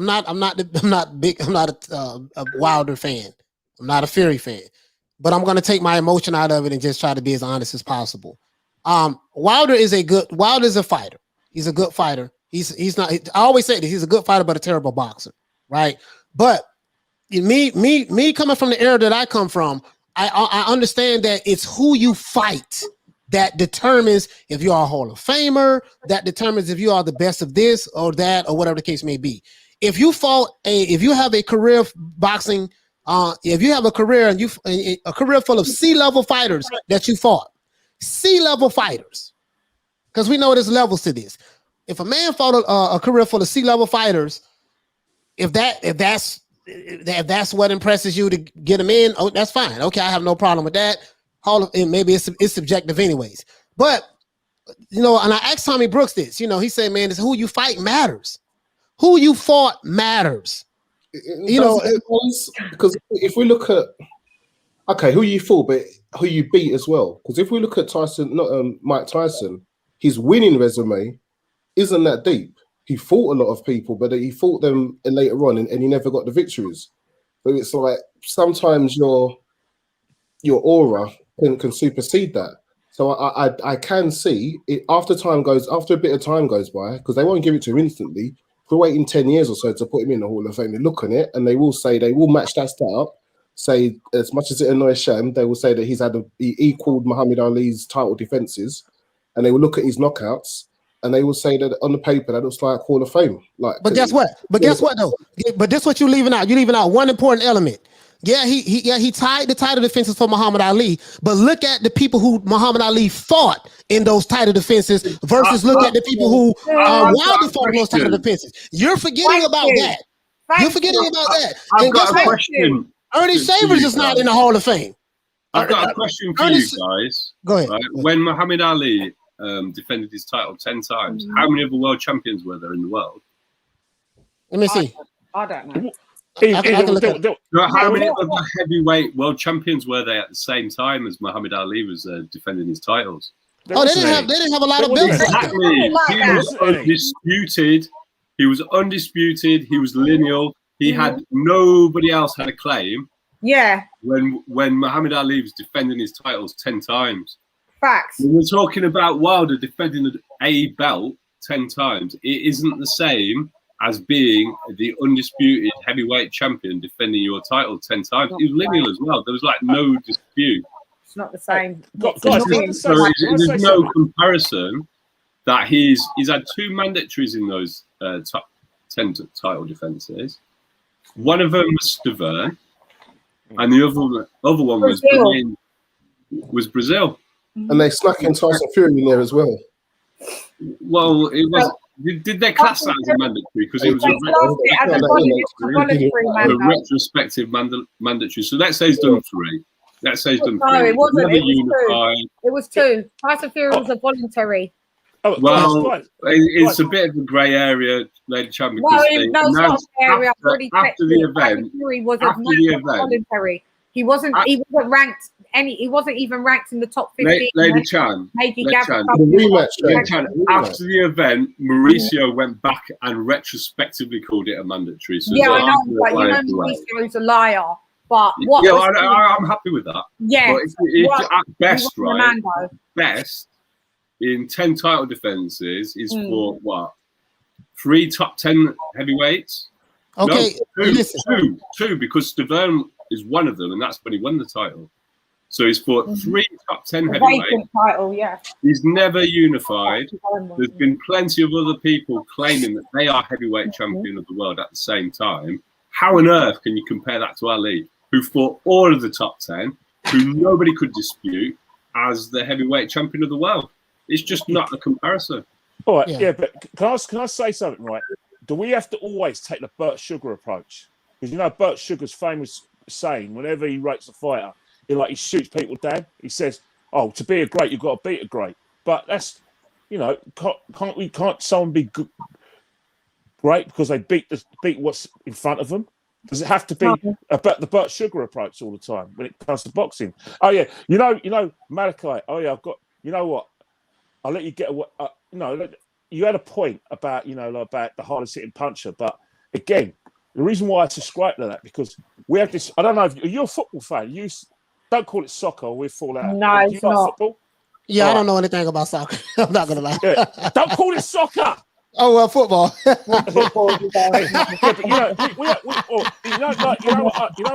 know us football fans, right? It's all right. You know us football fans. Don't call it soccer. We have this situation, right, where we have two players, right? Messi and Ronaldo. Right. They call Messi and Ronaldo the greatest of all time. All time. But again, I've seen Platini, I've seen Maradona, I saw videos of Pele. Again, I can see where you're coming from, but I still think the Deontay that hits the hardest in heavyweight title. So just letting it in there anyway. Just in case you've got to say that. Can I ask you a serious question about that? Can I ask you a serious question about that? Yes. Right. What makes you think Wilder hits harder than Vladimir Klitschko? Are you trying to get me tongue-tied? No. I want a serious answer, because if you look at all the top tens that Vlad has actually knocked out, he's done it against the highest level of opposition. You talk about highest level of opposition. One of the things that the critiques of both the Klitschko eras was they had it tied down. But all right, you're talking about Pulev. I'll give you Pulev. I'll 100% give you Pulev, because he did knock him out. I'll give you that. Pulev. Who else is there? Apart from that, I can see where you're coming from in terms of the situation. Well, I do get where you're coming from, but I don't know. It's maybe I'm looking at record, or it's like what I've seen and blah blah. And I just just something about Deontay Wilder in terms of like I said, maybe I've watched his. Maybe I'm a fan and I'm just being biased. I don't know, but. For me, I see him as the hardest hitting heavyweight I've ever seen. But again, I haven't felt his punches. I can't. But from what I've seen over the years, and that's years of watching the fight game, I think he hits harder than Tyson. And I think the only person that rivals him for punch power is George Foreman. Kenny, but it gets subjective. It's subjective. That's the new word, subjective. You're saying some really. That's my word. I'm struggling to keep up with you, Kenny. I know. Struggling to keep up with what? No. You're saying some real fanboy. I know I can do it. I can fall into the fanboyism trap myself, but Kenny's starting to say some real fanboy quotes there about. When Kenny says the thing about Mike Tyson it doesn't get on my nerves as much as when everybody else is, because I like Kenny. I can't shout at Ken. And with you need to go easy on Andy. Oh, so you don't like what's the brother that was on? No, I love Andy. I love Andy. Andy does do fanboyism, but this is the most fanboyism that I've heard Ken do. Actually, but Kenny, look, when you talk about Mike Tyson, I don't think Mike hit that hard. Yeah. He hit hard, but what he had was incredible foot speed, incredible hand speed, and excellent accuracy. So people never saw his punches come in. It wasn't necessarily about the weight. It was the delivery, the speed. Yeah, I agree with you. If he hit you with one, you're definitely not seeing the other one coming in. He's got both hands. He's a two-handed fighter getting inside. He had ridiculous speed. I might add Nora as well. I think people, when Mike fought... But I would come up, when he became undisputed, I think there were people in there that weren't intimidated by him, like Tony Tucker and other people like that. And I think the thing that always gets missed with Mike Tyson is he's probably got the best foot speed of any heavyweight of all time. More importantly than anything else, because he'd just be on you and you wouldn't know what to do. Do you think that's because he was a lighter fighter? He was a shorter fighter, a lighter fighter as well. He's obviously a quick person, isn't he? Like he's got fast hands and fast feet. Some people have Customado trained him well. You know, Customado trained him well with the movement. As you said, it wasn't necessarily one punches, was it? There was like a flurry of punches that would get them. You know, he'll duck in, get in, hit you with 2 and 3. And if you don't see them after the second one, you're waiting, and the third one's dropping you. And then Tyson was a small heavyweight.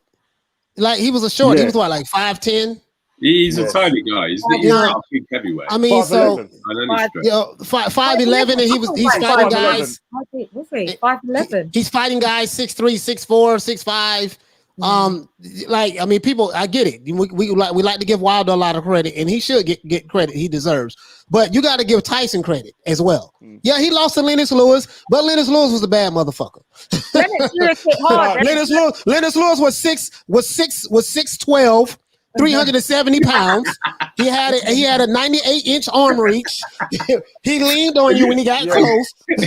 I think you're getting confused with Wilt Chamberlain. I think you're confusing him with Wilt Chamberlain. I'm being sarcastic. But there's no shame in losing to Lennox Lewis. No. I mean, he beat Tyson was past his best anyway. He was past his best when he fought Lewis. Yeah, he was. Yeah, but so was Lennox. Lennox is actually older than Mike.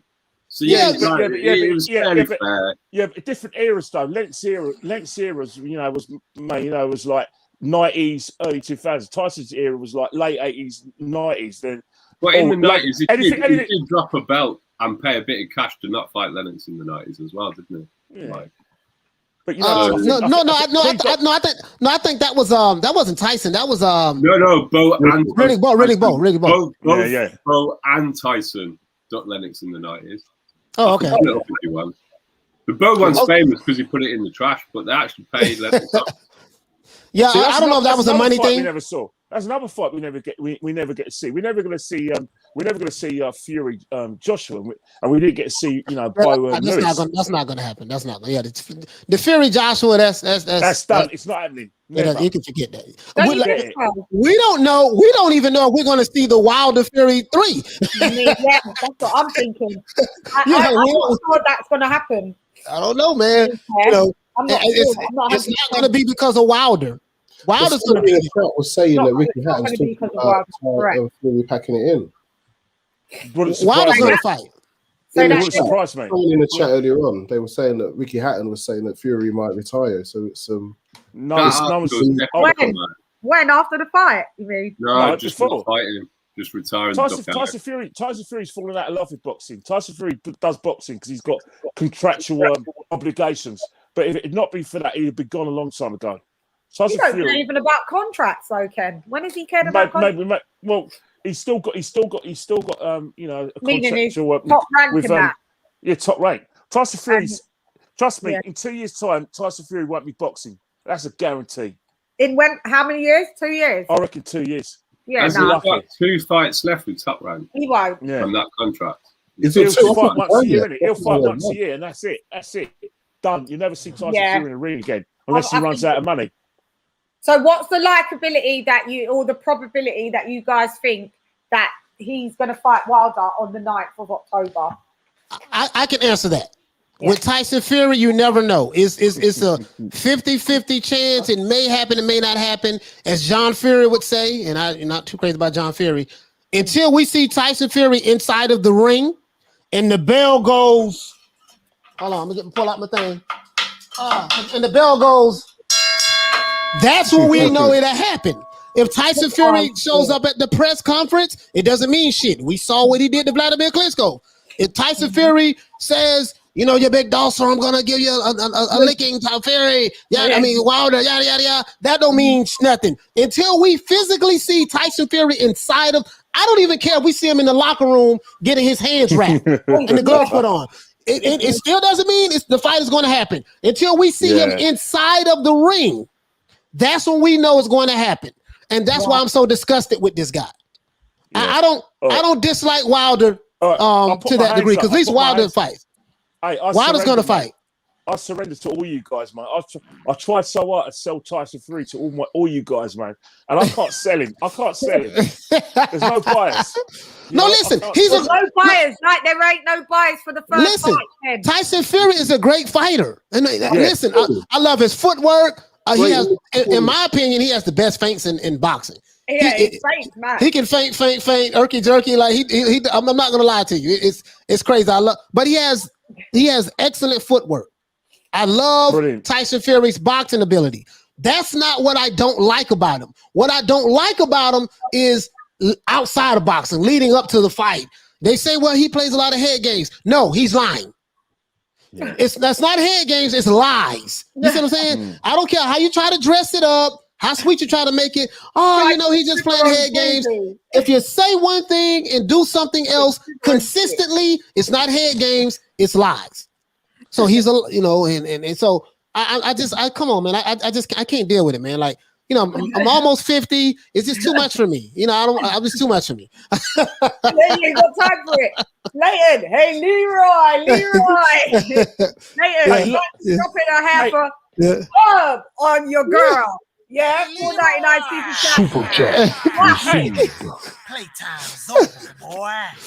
Shout out to Leighton Evelyn for dropping that quarter of a dub on your girl, Lady Shane. Leighton, show your face, man. Show your face. You can't talk to me like that. Hey. Why does it kill me? I don't know. It kill me. It desecrates me every time. Because we're making mockery. Making mockery. It's so funny. Lady Shan, the panel is slowly showing Kenny that the hype train he is on is breaking down. Hey man, why y'all getting on Kenny, man? Nah, we got love for Kenny, man. Don't do that, man. But Kenny, he does admit that he's tried to sell Fury to us and it's not working. Great show. Kenny, stop it. Wilder is the hardest. Stop, Kenny, stop it. Wilder is the hardest puncher ever. You wait till he knocks out Joshua. You wait till he knocks out Joshua. Oh shit! I said it. He could do though, Ken. No, yeah, but that still doesn't make him the hardest. No. I know.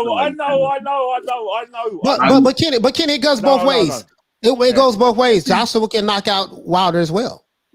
Kenny, who do you think's got a better chin, Wilder or Joshua? Out of interest, I don't know. From what I've seen, right? You know what? I've seen both of them get put down. I've seen, my attitude is you get up, and Wilder, he's calling through the talent. So, I'm gonna have to call it for Joshua because he got up. He got up. When he lost to Ruiz, got the rematch, did what he had to do. Remembered that he had a reach advantage on Ruiz. Used his jab, the right hand. He moved.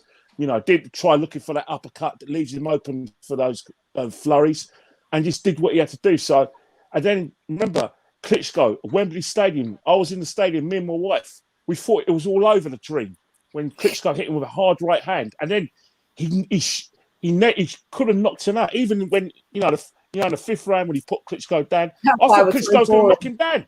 I thought he was going to knock him out because Klitschko caught him a left hook. And Joshua was swaying. And in the beginning of the next round, he put him down with a heavy right hand. So again, he could take a shot. Right. You know what I mean? Yeah, you know what, Kenny, you're right, because that's what I look at. It's not that a fighter gets knocked down. I want to see how do you overcome adversity inside of a ring. It's one thing I'm knocking everybody out, but can you do like Ernie Shavers? Can you do like Larry Holmes, get dropped and get back up and win the fight? That tells me a lot. Even if you get back up and don't win, that tells me a lot. Like, you know what, man, this guy didn't lay down. He came to fight. And, when you get up from a knockdown, you that means you were really in shape. When you get hit with a hard shot and you're wobbly and you're trying to weather the storm. You got your legs. And it's not. And as much as I don't like Fury, I love watching Wilder one. His recovery is one of the best recoveries in my lifetime that I've personally seen. No lie. I watched it again the other night, just the highlights bits. It will show me bits of Fury's life. Fury actually hurt him in the 12th round as well. The end of the 12th round. End of the 12th round, he did. Yeah. But on the flip side, that if that happened in the UK, they're not letting Fury carry out. That would have gone mad. Not at all, mate. There's no way. That's 100% UK stuff in. That's because it was in the US. Mal, press your super chat button. Oh. Hey, Leroy! Super chat received. Playtime's Who is it over, now? boy, boy. Shout out to Pete Garrett for dropping that quarter of a dub on your girl, Lady Shan. Hey, I love it. He Hey. said, Pete Geary, thank you for the £5 super chat. I'm a Fury fan, but can't wait Fury Wilder to be over. It's boring. It's boring. Time to give White his shot. Exactly. I would love to see Dillian White and Wilder fight. I mean, Mauricio Suleiman is just full of it to me. You know what I mean? It's like I'm not sure. I'm not sure about. You know, I'm a Dillian White fan as well. I'm not sure how that's going to go because I don't know. The equalizer for me, right, is Deontay's right hand. But I look at Dillian White's left hook. And that left hook, man, is like that left hook, man. When he gets it right and it lands on you, that could take you out, not take you out as well. It can. So I think Dillian White, on a serious level, I think Dillian White's there's still levels where I think he can improve. I don't think we've seen the best of Dillian White. I really believe that.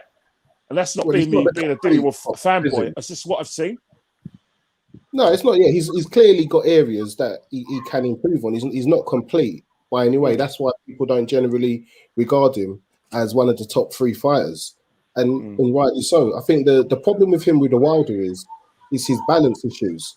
So it's like what you need for Wilder is good feet to be able to keep out of range for the long right hand and to know in. He can do the whole mauling bit. He can get in, but it's just whether his feet will be steady enough so that Wilder isn't able to back off and just him. And that's the thing. With Dillian's balance, isn't it because of what happened to one of his legs? That's the why his balance is a bit off. I don't know if he used to do When kickboxing. Dillian was a teenager, I think it's just his kickboxing because there's 2 things there, Chance. So when Dillian was a teenager, he got shot in his leg, didn't he? Oh, I don't know. Yeah, some of that. He got the bullets out himself rather than go to hospital. And then the kickboxer thing, I think that's why he gets caught with uppercuts because he's always a bit square on. Super chat. Mal, press the button. Okay. Button. Hey, Leroy. Super chat received. Playtime's over, boy. Shout out to Bang Mateo for dropping that quarter of a dub on your girl, Lady Shan. Big up Bang Mateo for dropping the $5 super chat. I don't see Fury ducking someone he washed already in the rematch. Salute from NYC. That's a point that I've already said. I don't feel that Fury is scared of Wilder at all. That is not. But for some reason, he needed extra time. I don't believe that. I don't on that level. And when you get on that level, no one is ducking anyone. Fury is not ducking Wilder. He fought him twice. Wilder's not afraid of Fury. I don't think that. I think that I think Bob Arum is behind this though. I honestly believe that. I think Bob. Fury's getting the blame, but I think it's Bob Arum. I honestly believe that. I have no proof, but I believe this. I think this is Bob. Of course, background going. Where's the money? No one's buying any tickets. I'm not paying these people. And now they put the ticket prices up. So I receive them this. I don't know. What happened the first time? All right. What happened 5 years ago with Klitschko? Mike Hennessy was his promoter this time. So what happened there? He did the same thing. Same antics. Really won and pulled out. Well, there was another issue that potentially stopped that fight, and that was the nandrolone test, wasn't it? Because the UCAD, they have to keep it. They're not allowed to disclose it to the press, are they? So the chances are Fury actually knew that he failed the test and knew that he wasn't going to be able to get away with doing the fight anyway, and he's going to get his license suspended. So I'm suspicious because that leg injury. I remember there were a few podcasts that I was listening to at the time that were very skeptical about the bruises on his legs. They thought it was makeup. I can see the argument for it. And then all of a sudden, there's the UCAD thing comes out. Then quickly after the UCAD, he tests for cocaine. And then they started to put the narrative with, it's a cocaine test that he failed. Then it turned into mental health. And they really kind of controlled that narrative. So people stopped talking about the nandrolone failed test. Yeah. But there is an argument that the Klitschko fight should actually be a no contest. Yeah, because if he's failed a drug test afterwards, yeah. No, it wasn't from that. It was actually before. He shouldn't have been in the ring in the first place. So the Christian Hamer fight. The Christian Hamer fight is when the failed nandrolone test was from, but that's what facilitated him fighting Klitschko in the first place. Yeah. Malachi is left because he's got his show, which is if you haven't subscribed to New Media Today USA, you can hear he's got all of the sound effects and all that. It's a fun show. He's UK time, Monday, Tuesday, Wednesday, Thursday, Friday, takes a day off on Saturday and Sunday, 8 p.m. UK time. So check him out. If you like what you see, subscribe to his channel. Like Chan, you know one thing, right? Mm-hmm. It's a good thing we're talking about the boxing, because I had this like theory that you actually got me on because you wanted me to ask my opinion about Maya Jama being a new presenter on Disney UK boxing. I know. I'm so glad you ain't asked my position, and we're actually talking about boxing. Thank you. Phew. No, because you know what? It's so weird to see someone I know from the music industry and now come over into boxing, other than myself, because I know her. So, and then to see everybody talking about it is quite, in that way, it's quite sort of a bit strange. But hopefully she does it justice. She's a great She's a great TV presenter. She gets a load of the gigs and stuff. She isn't. I think she likes a bit of boxing, but she's not into boxing. But this is going to be a trial and error, innit? You're going to see some people join, some people leave. You know, you'll see. But what do you think about the new Matchroom lineup? Me myself, you know what? His own lineup, should I say? Not Matchroom. Well, the thing about it, right, is that Eddie Ernst, when Eddie Ernst was trying to sell it, he said, "I've got this great lineup. You're going to be really, really excited." I thought, okay, Eddie, there is a bit of BS coming, from you. But when I looked at it, I thought, all right, Laura Wood, she's worked with Matchroom for a long time. She does the football coverage, so I know her. Mike Costello, Radio 5 Boxing. Yeah, I'm a big fan of that. My Jammer, it took a lot for me to understand it. But if I'm to say, I look at it is that does she come from like a new media background, YouTube background, like younger guys trying to get younger casuals into the fight game? Is that why she's come from the music industry? Music. She was on radio. She used to play on Rinse FM and went on to play on Radio 1. She used to work with model, TV presenter. Used to date Stormzy for a few years. Yeah, she used to work for. She used to work with my mate and Poet on some football program. I think they're doing like soccer previews. Yeah. Poet. Yep. Yeah. So that's where I heard from it. That's when my mate Poet said, "Oh yeah, was talking about when I was meeting. We're talking about Mike James." So yeah, I've worked with her, and he just showed me the stuff she was doing. So I don't know, man. Maybe I need to move with the times. Maybe I need to get with the times, man. Maybe I need to stop being a snob and thinking, you know what? I'm probably too used to Harry Carpenter and Reg Gutteridge. That's probably my problem. You know what I mean? Yeah, things have to change. Sometimes we don't like change. If it changes and it's good, then I'm still like listening to Adam. Is it Adam Smith? I like hearing Adam commentate. Like, for me, don't you think Sky was a bit biased though? Don't you think they're a bit biased on Sky? Yeah, he is biased. He is 100%. He is biased, but I don't know. It's just I've just grown up from the beginning of time, always hearing his voice near enough commentate. Do you know what I mean? But sometimes he's biased. Now that I know what he's saying, the commentary on Sky was getting to a certain situation where I think, hang on, you're not scoring fights correctly. That Parker Chisora commentary. Yeah, it's outrageous. Exactly. It's outrageous the way they were getting ready to rob Derek against Parker. It was horrible. Would you say rob, or would you just say that Derek lost? Because he lost, right? Well, hold on. I said he got robbed. Someone down twice, yeah. It was close. That's 2 10-8 rounds, yeah. Which means that Parker's got to then go on and win what? He's 4 points down already. Yeah.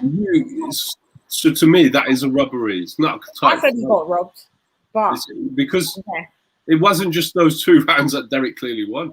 No, you won a good few, but sometimes if you rewatch things, you can see that Joseph Parker did step up he did up the ante and did land the clean, effective shots. after, I would say, probably after But he had too much to do. probably about round 5, 6. But from there, he's already too far down because he's already been dropped. True, because he's already 4 points. Was he dropped twice? Yeah, he was. Yeah, he dropped twice. I know that was one of the first times he dropped. Once, I'll go back and double check that. No, I think it's what he got dropped. He got dropped in the first 10 seconds of the first round. He got dropped in the first 10 seconds, and there is another round later on where he got dropped again. No, I don't think. I'll double check it. I will double check it, and if I'm wrong, I'm quite happy to hold my hands up. I think it was. But I'm pretty certain about this. No, I think he only got dropped once, actually.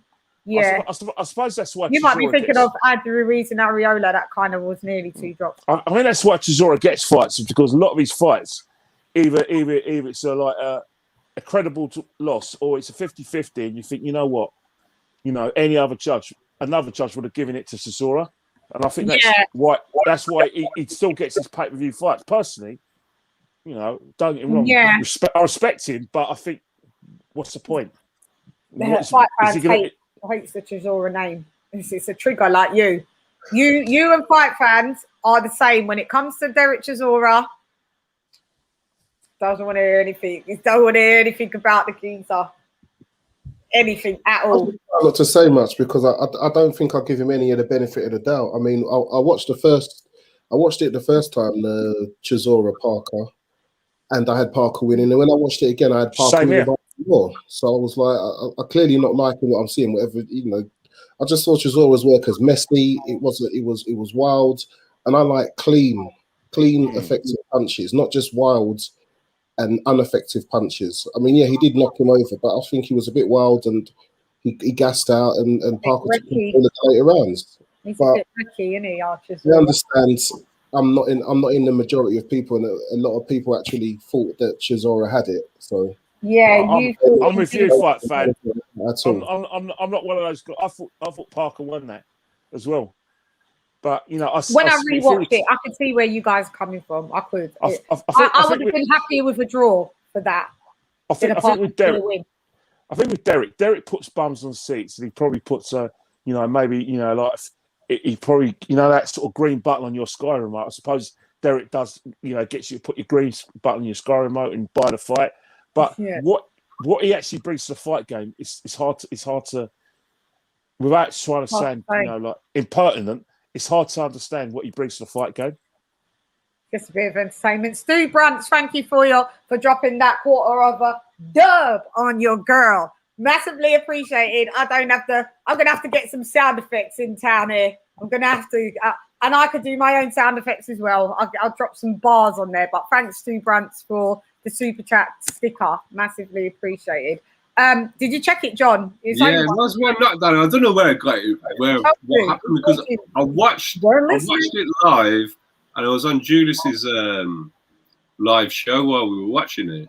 I've got so fixed in my head that he got knocked down twice. But according to reports, I'm wrong. So so maybe that's why Joseph Parker got the win.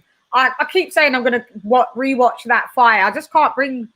I've watched the rewatch. I haven't rewatched. I just can't bring myself to. Isn't it? It's hard. Yeah, I just can't bring.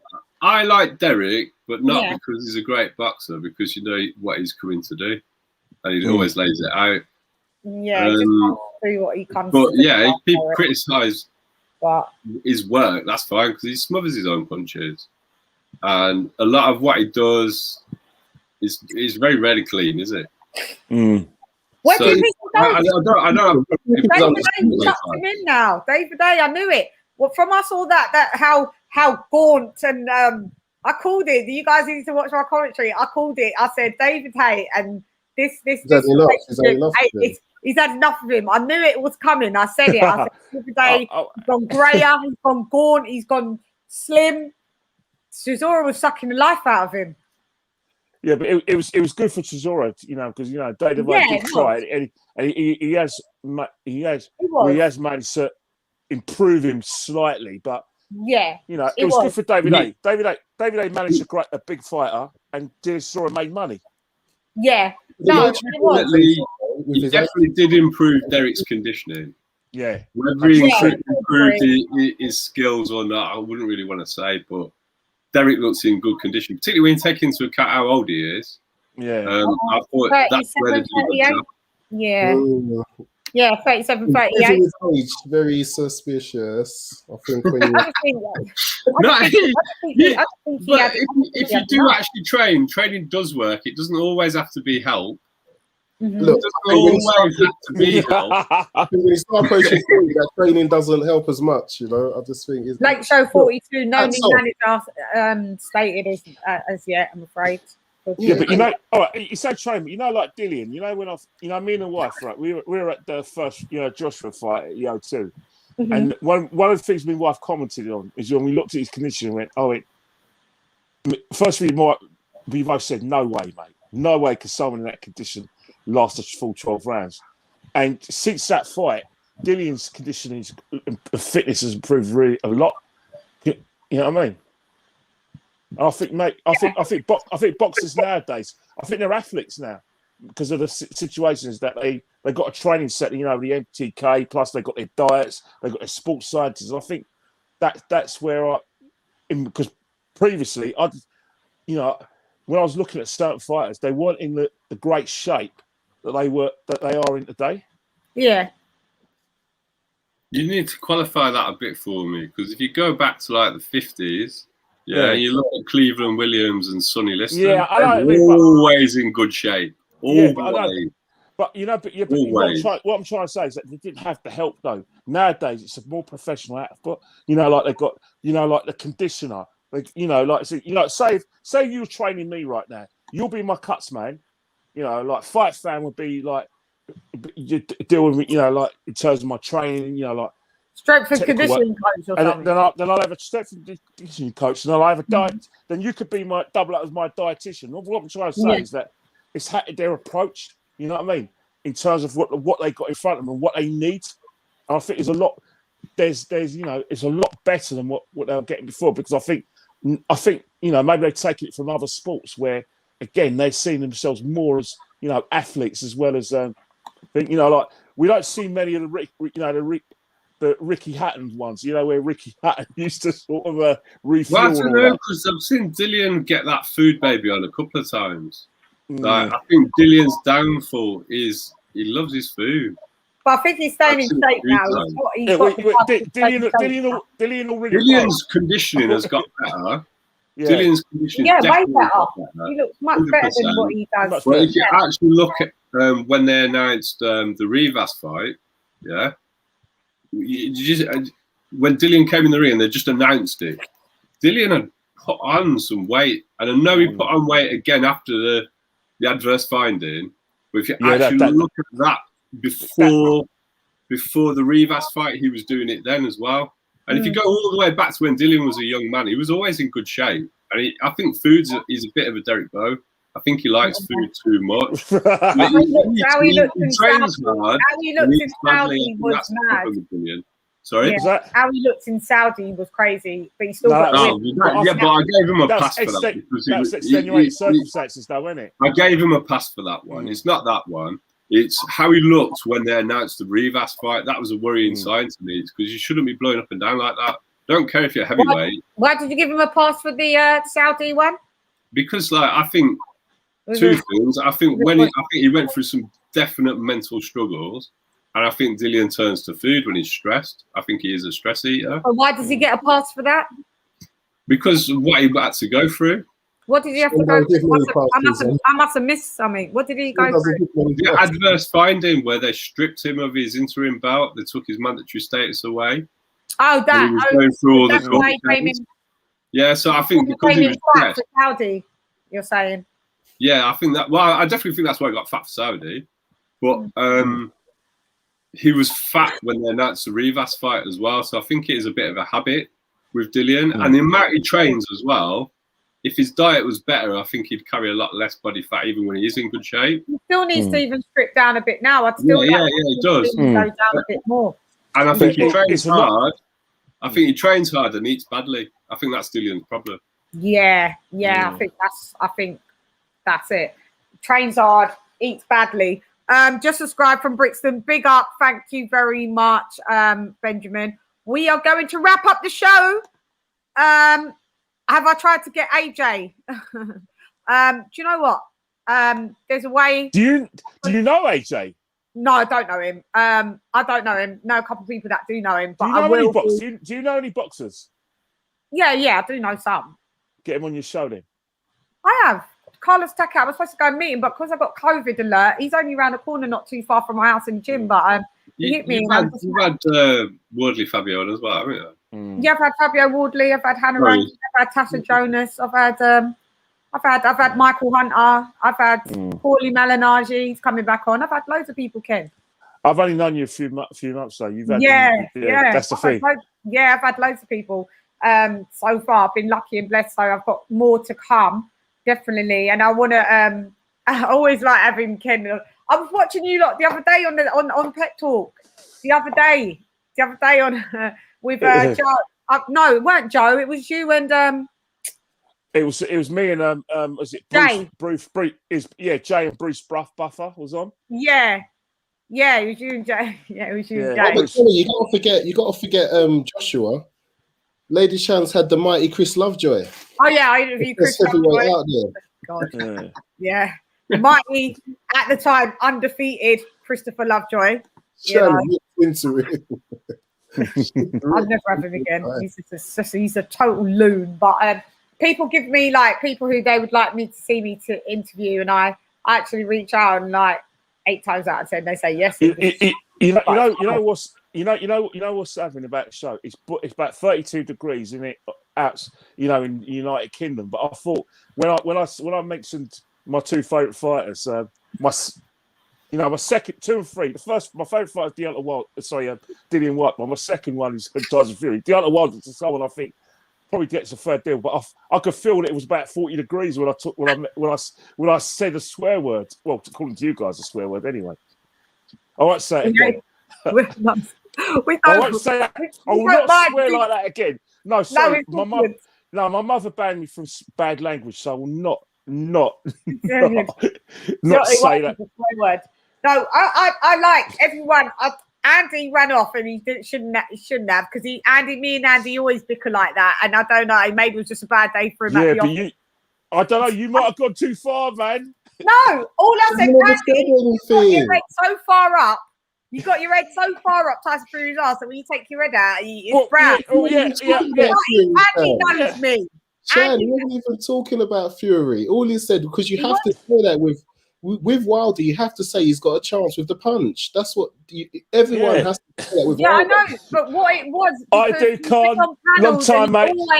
He never ever says anything about. He never says anything good about AJ because he's a Fury supporter. Yeah, but 4 years ago, this was the point of what I was making. So 4 years ago, all right. 4 years ago, before Deontay Wilder got, there was a school of thought. Obviously, not everyone on his panel because I didn't know you guys at the time, but there was a genuine school of thought that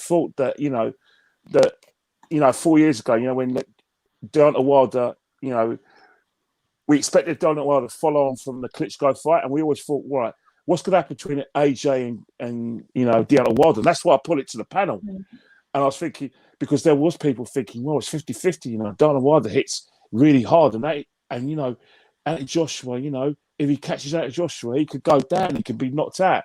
And I thought it would be an interesting point to make, because I still think 4 years down the line, this debate is probably still valid because, we've seen Deontay Wilder, win fights and get, amass a good record.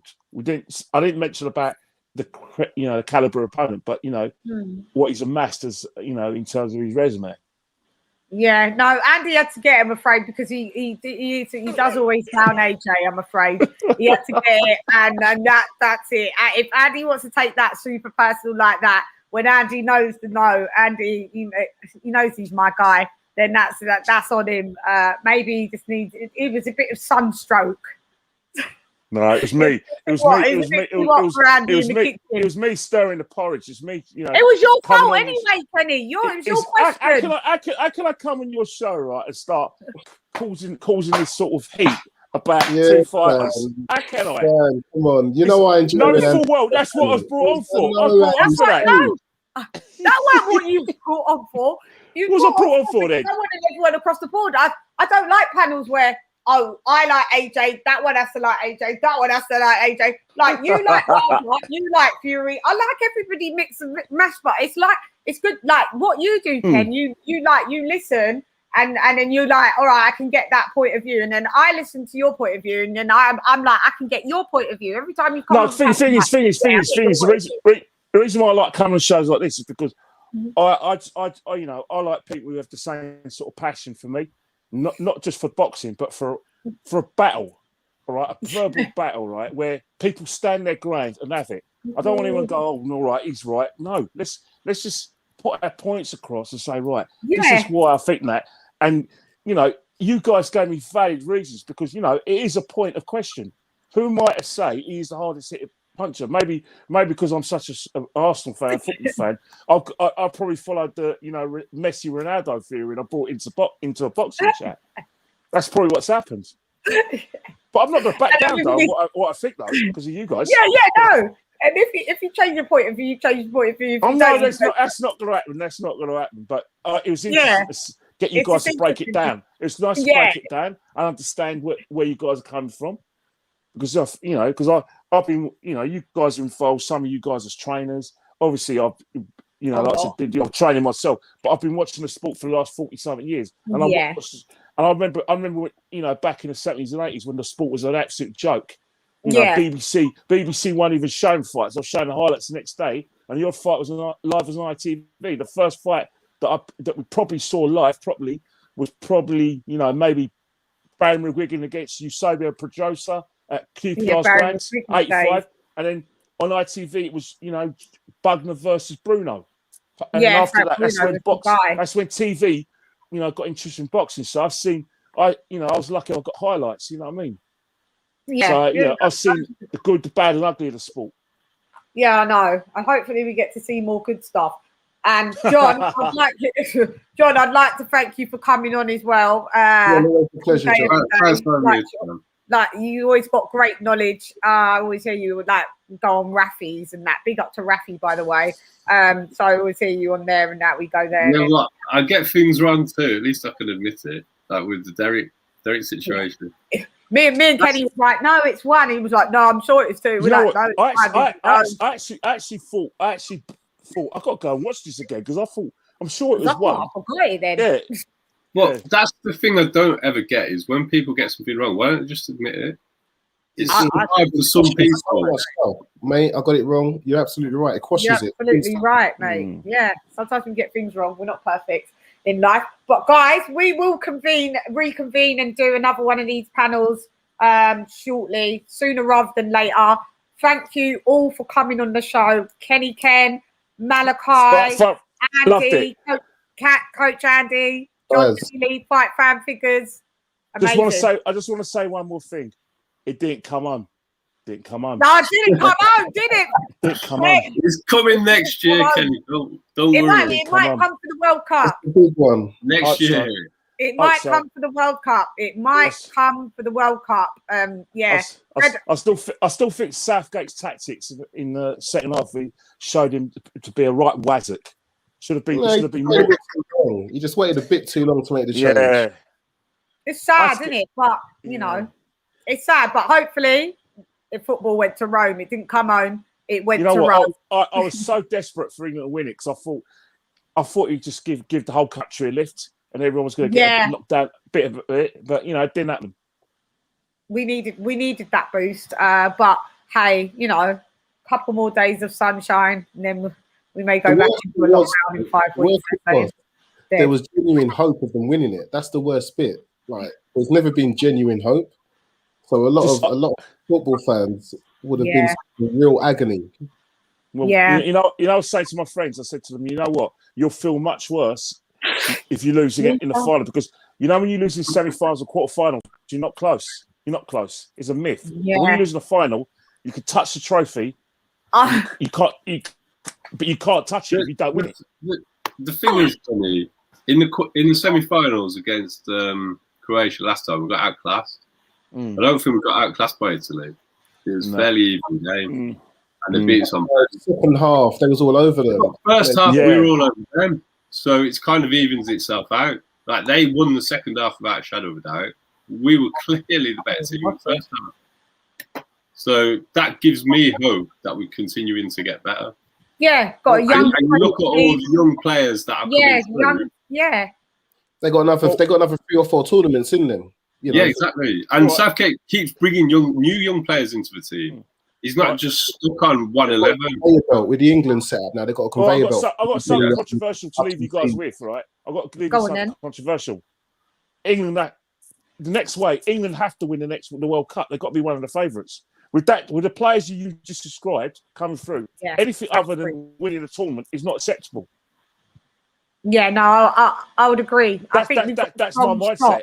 That's my mindset in terms of what I've seen. We've got a strong. I think we've got a strong case that we could, but you never know. We get so close, but yet so far. Football's not like that. The thing is, we should just take a leaf out of what the Germans used to do. They always used to get into the final. They always in the final. So eventually, you're going to win one. Yeah, I think that's the thing, isn't it? It shouldn't be such a novelty to get there. And it's skill. Definitely. Yeah. Well, we'll see, guys. Hopefully, and maybe we'll have something more to talk about. I'd like to hear Ken do. Ken, next time you come on the show, you can do dedicated a half hour on my show, just talking about a bit of the footy, because I know there's people on my boxing subscribers. They like hearing about. I'm an Arsenal season ticket holder, so I don't want anyone getting depressed. You're Chelsea. The only reason why you want me to talk about football, so you can tell me about how you won a Champions League and how you've won it twice. That's another one of your traps I fell into, isn't it? Yeah, Chelsea. Chelsea is the colour. Football is it? No, but I'm not as avid as I used to be, Ken. I fell off and I just went into my boxing bag a lot more. But football is less stressful than boxing, I tell you that. I'll tell you that for free. Not last week it weren't. No, but not last week it weren't. No, definitely. But I would like to talk about it. You're more than welcome to next time when you want to come on. Don't worry. It doesn't matter what team. I know you're Arsenal. It doesn't really matter to me. I don't take it that serious. It's fine. Don't worry about it. Who knows? We could talk. Who knows? Fight cap might happen. Some fighters might actually turn up for fight cap. They've got 3 dates.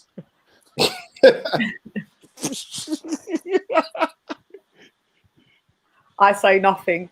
When I say nothing, so I ain't say nothing. I ain't going to be the one that Ken drops us in it and then dips out. All the time. That's what you do. You drop a bomb and then you dip out. So I'm going to have to make it up to Andy Gill now. Thanks, Ken. Anyway, guys, we are off. Thanks for signing in. All the chat, love and leave you. See you guys. Love it. Bye. Thanks, lads. See you later. Yeah.